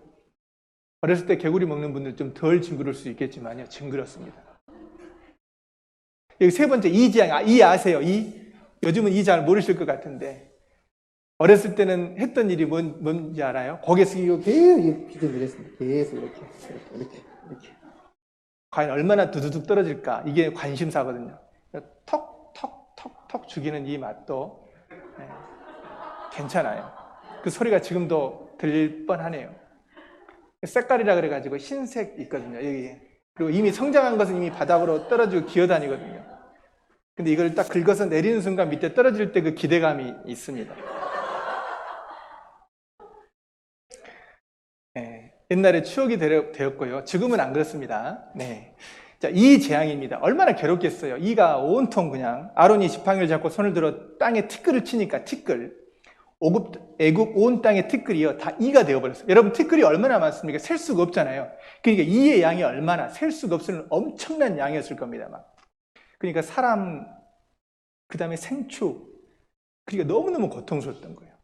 그 다음에 네 번째가 파리 재앙이에요. 파리. 내가 만일 내 백성을 보내지 않으면 계속 반복돼요. 보내지 않으니까 너 왕과 그 다음에 신하 그리고 백성 그리고 집 안에 파리떼를 보내는 겁니다. 그러니까 집집마다 파리떼가 가득한 거예요. 웬만큼 파리떼를 잡을 수 있어요. 이런 걸로 해결이 안 되는 거예요. 무더기로 오니까요. 그러니까 그날에 내가 내 백성에 거하는 고센 땅을 구별하여 그곳에는 파르뜨가 없게 할 것이다. 하나님이 구별시켜 주셨어요. 기가 막히게 애굽 땅에만 그래요. 이스라엘 땅에는 거하는 고센 땅은 안 그래요. 하나님이 의도적으로 보여주신 겁니다. 파리 재앙입니다. 파리. 다섯 번째, 악질 재앙입니다. 얼마나 힘들겠어요. 네가 만일 그들 보내기를 거절하고 또 거절하는 거예요. 여호와의 손이 들어있는 내 생축, 말, 나귀, 약대, 우양. 그러니까 이 생축, 짐승들에게요, 막 악질 재앙이 막 들어가는 겁니다. 근데 또 이스라엘 민족의 짐승들은 멀쩡한 겁니다. 구별시켜 주신 거예요. 구별. 그래서 이스라엘 자손에 속한 것은 하나도 안 죽었습니다. 보세요. 짐승들이 죽어나가기 시작한 거예요. 전염병 때문에. 여섯 번째, 이 독종입니다. 이 사람에게까지 내린 겁니다. 온 땅 피부병이 생기게 되고요. 여호와께서 모세와 아론에게 이르되 너는 풀무에 제 두 움큼을 가지고 모세가 바로의 목전에 하늘을 날리라. 이 풀무에 제 두 움큼을 딱 날리니까요. 독종이 붙어가지고 징그럽잖아요. 다섯 번째가 이제 일곱 번째 우박입니다. 우박이 떨어졌어요. 여러분, 우박 재앙은 실제 지금 시대도 일어납니다. 우박 재앙이요. 주먹만한 우박, 축구공, 농구공만한 우박도 있습니다. 떨어지면 박살 나는 거잖아요. 우박 재앙이 있었어요. 그리고 여덟 번째가 메뚜기 재앙입니다. 여러분, 메뚜기 재앙 아시죠? 다 쓸어버립니다. 이 식성이 어마어마하거든요. 어떻게 처리 자체가 불가능합니다. 옛날에 있었던 재앙이 지금 또 내려요. 메뚜기 재앙이. 흑암 재앙이 이렇게 무섭습니다. 여호와께서 모세에게 이르시되 하늘을 향하여 내 손을 들어서 애굽 땅 위에 흑암이 있게 하라. 더듬을 만한 흑암이라. 모세가 하늘을 향해 손을 드니까 캄캄한 흑암이 며칠 동안 있었냐면 3일 동안 애굽 온 땅에 있었습니다. 서로 못 알아봐요. 일어난 자가 없습니다. 근데 기가 막힌 건 이스라엘에는 광명이 있었다. 빛이 있었다는 겁니다. 그리고 열 번째, 장자 죽이는 재앙입니다. 여기 보면 출애굽기 11장 5절 6절에 보면요.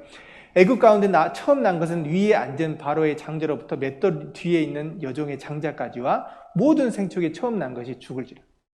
애굽 전국에 전무후무한 큰 곡성이 있을 것이다.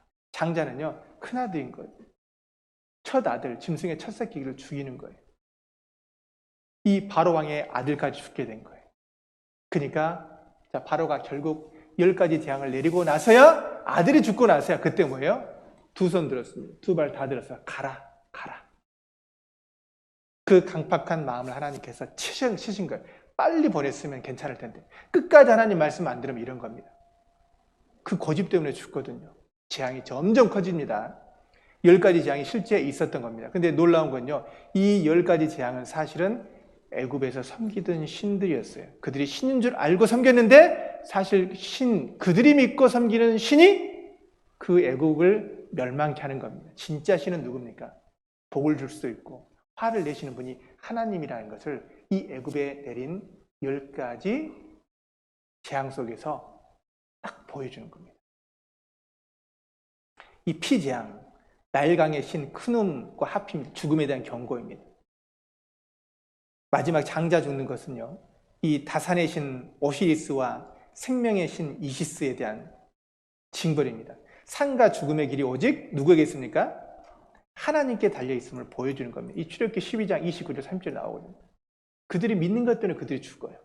그들이 의지하는 것 때문에 그들은 멸망했던 겁니다. 진짜 믿을만 하고 의지할 만한 하나님을 믿어야 되는데 헛된 우상과 신을 만든 거예요. 섬길 걸 섬겨야죠.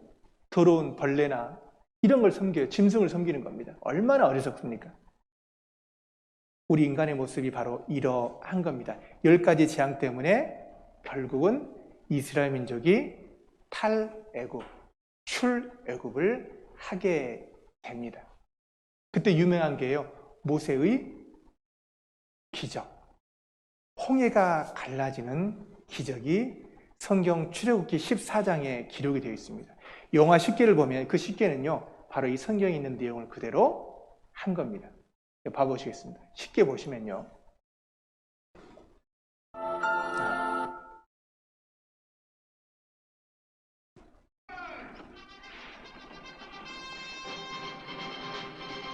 소리 좀 켜주시죠.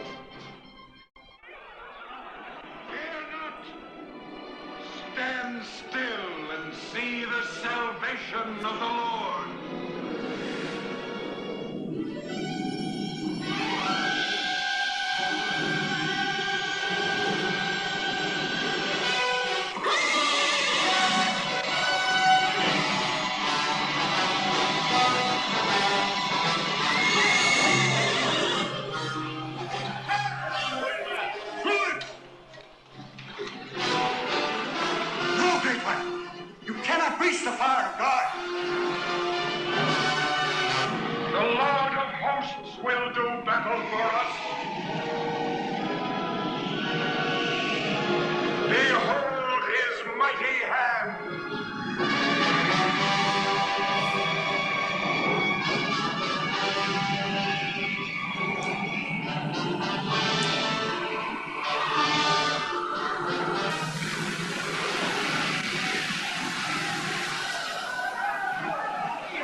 didst blow with thy winds, and the sea covered them.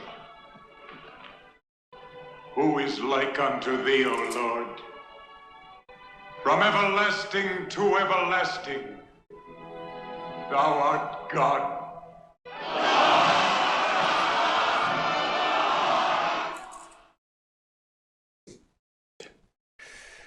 이게 출애굽기 14장에 나와 있는 그 내용을 그대로 영화로 만든 겁니다. 모세가 바다 위로 손을 내밀었죠. 지팡이를 들고 손을 내미니까 하나님께서 밤새도록 동풍을 불어가지고 바람에 그 힘을 빌어가지고요, 홍해의 좌우를 갈라버린 거예요. 마른 땅이 된 겁니다. 그 사이로 이스라엘 민족이 건넜어요. 그 수가 장정만 60만이니까요 200에서 300만 정도 추정을 합니다. 어마어마한 수였잖아요. 어떤 사람이 이걸 못 믿는 경우가 있어요. 여러분, 바다를 만드시고 우주 만물을 만드셨는데 그 홍해 물을 못 가르겠습니까? 하나님을 나처럼 생각하면 안 되는 겁니다. 홍해 바다, 이거는 하나님의 능력입니다. 이적이거든요. 이스라엘 민족을 출애굽시켜가지고 그것을 살려주는 능력을 눈앞에 보이게 된 거예요. 이스라엘 민족이 보고 놀란 겁니다. 그래서 오직 하나님만이 진짜 신이고 능력이 하나님이라는 것을 이 출애굽 사건을 통해서, 그리고 홍해의 기적을 통해서 분명하게 알려주신 겁니다. 어떤 신이 와서 시험과 이적과 기사와 전쟁과 강한 손과 편팔과 크게 두려운 일로 한 민족을 다른 민족에게서 인도하여 낸 일이 있느냐? 이는 다 너희 하나님 여호와께서 애굽에서 너희를 위하여 너희의 목전에서 행하신 일이라.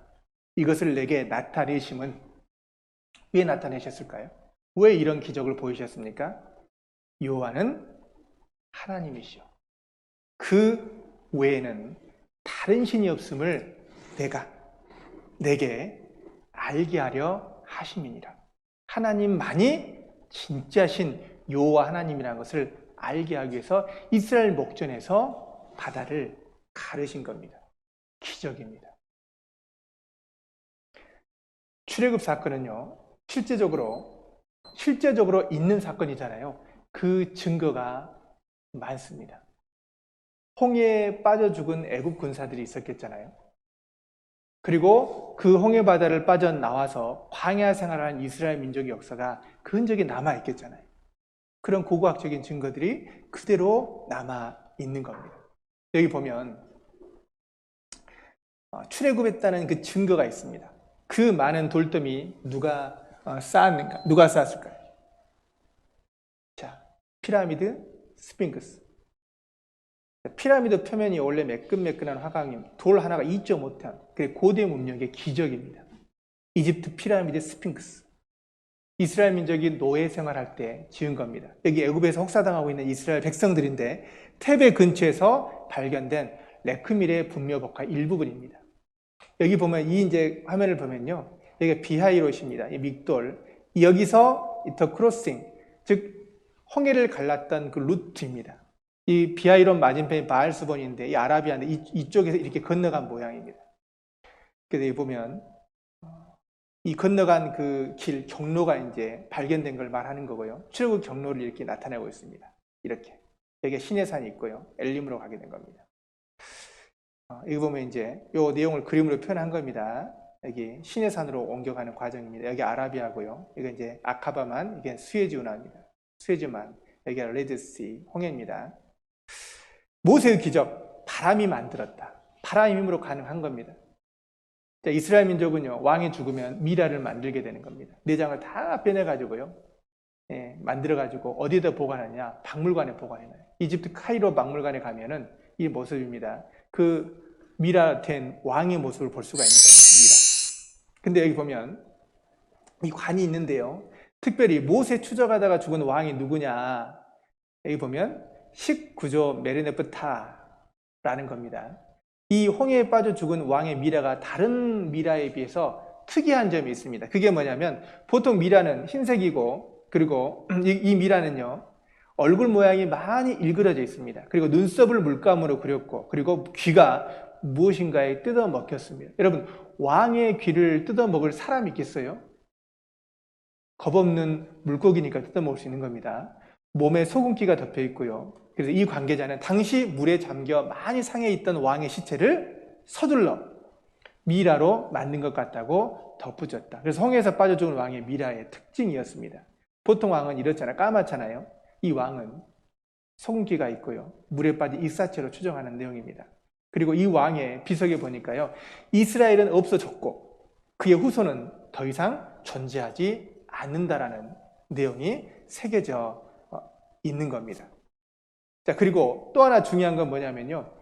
이 출애굽 홍해 사건의 가장 확실한 것은 성경에 보면 애굽 군사들이 쫓아갈 때요. 이스라엘 민족 쫓아갈 때 홍해 가운데 말과 병거가 있었습니다. 그러니까 병거가 수장됐기 때문에 뭐가 있었겠어요? 병거가 수장되게 되면 그 안에 마차 바퀴가 있는 거예요. 그 마차 바퀴가 병거 바퀴가 실제 홍해에서 탐사대에 의해서 발견이 됐습니다. 탐사대에 의해서. 이런 거 보면 이게 역사적인 사실이란 걸 금방 알 수가 있는 겁니다. 홍해 사건이 사실이에요. 이스라엘 민족이 출애굽을 했습니다. 그리고 40년 동안 어디서 보냈냐면 광야에서 보낸 겁니다. 광야에 40년 동안 보냈어요. 근데 하나님께서 이 모세를 불러오게 했어요. 뭐라고 했냐면 이스라엘 민족에게 복과 그리고 저주에 대한 약속을 합니다. 어디서 했냐면 모세를 시내산으로 부르셨어요. 출애굽한 이후에 시내산으로 불려가지고 시내산에 40일 동안요. 이 모세가 뭐 했을까요? 하나님께 율법을 받은 겁니다. 그리고 신의 약속이 있었던 거예요. 성막에 대한 규례를 받은 거예요.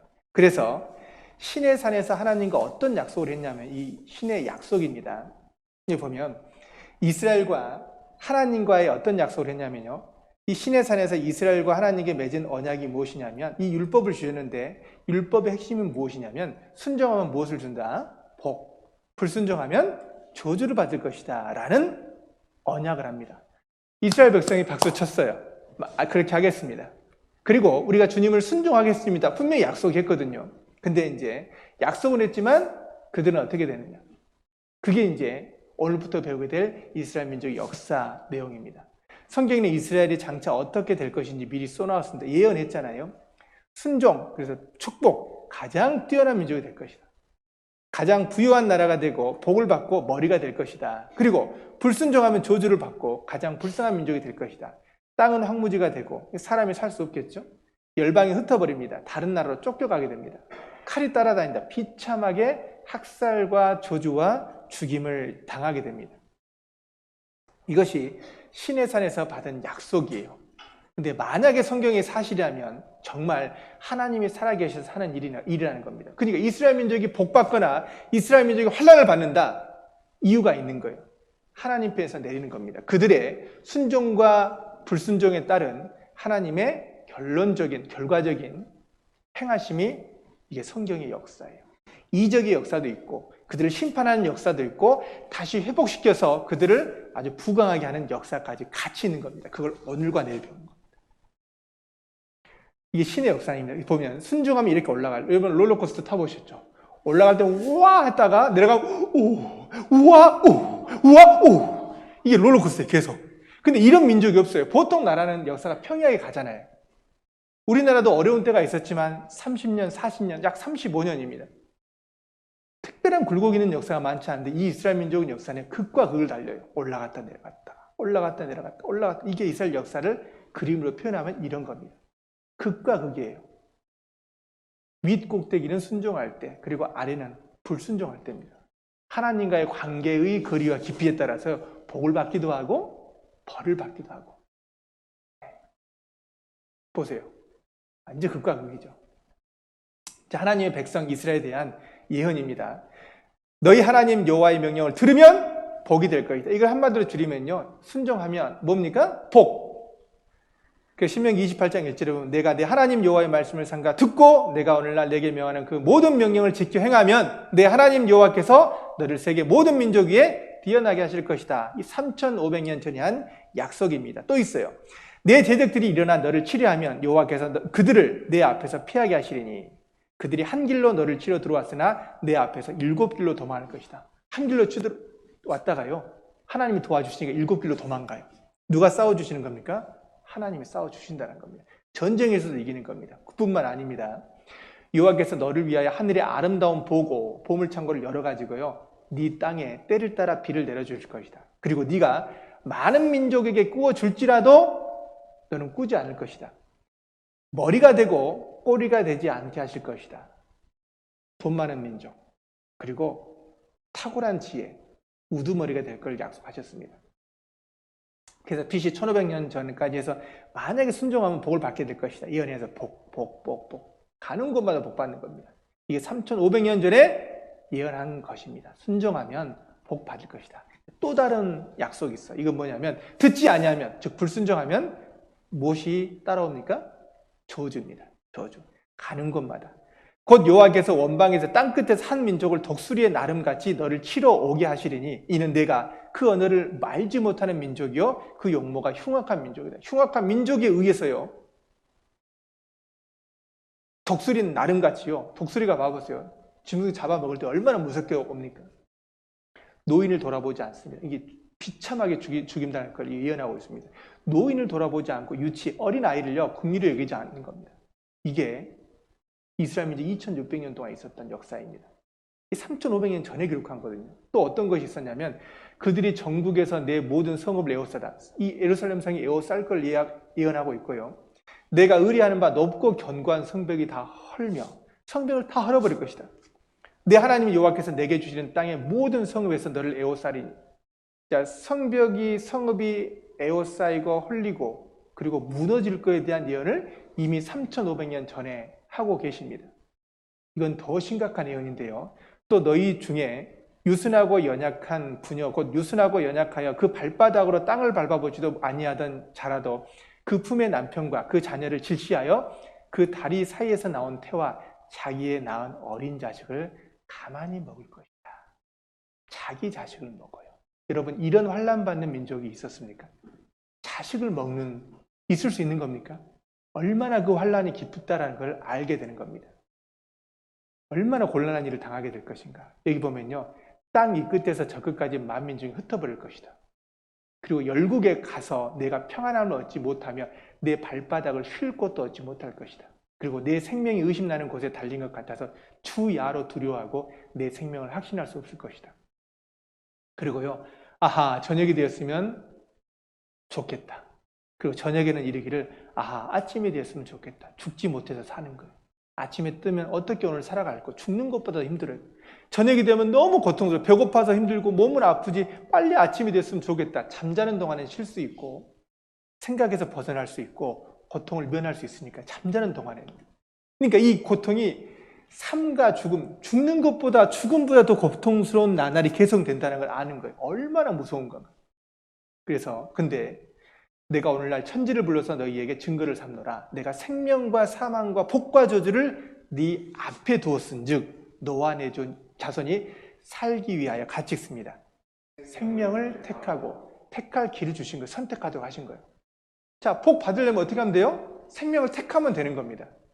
근데 이스라엘 민족은 어땠느냐? 이스라엘 민족 역사가 그렇습니다. 근데 안타깝게 이게 약속인가요? 계속 불순종하면 저주 계속 저주입니다.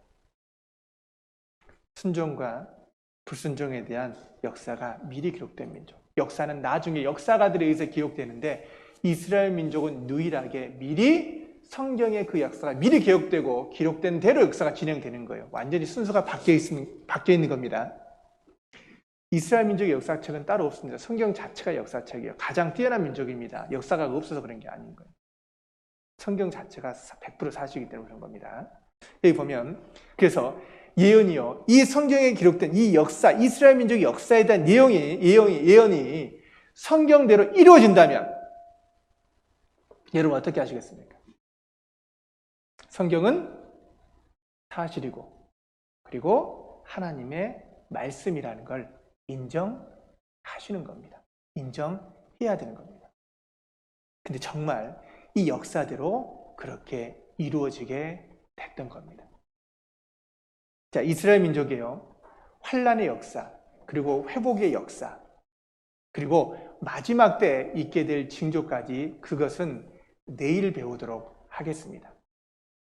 내일은 더 중요한 말씀이 증거됩니다. 반드시 빠지 말고요. 이스라엘 민족의 역사와 마지막 미래에 있게 될 역사까지 같이 살펴보도록 하겠습니다. 함께 기도하겠습니다. 사랑과 은혜가 많으신 아버지 하나님, 오늘 성경을 통해서 하나님의 살아계심을 더욱 알고 하나님과 하나님의 말씀을 오해함으로 말미암아 생기는 어려움들에 대해서도 살펴보았습니다. 끝까지 성경의 사실임을 배우는 가운데 확실한 천국에 대한 소망을 얻을 수 있도록 도와주시고 마음 낮춰주셔서 살아계신 하나님을 받아들일 수 있도록 인도하여 주시옵소서. 돌아가는 발걸음 지켜주시옵소서. 우리를 사랑하시는 주 예수님 이름으로 기도드립니다. 아멘.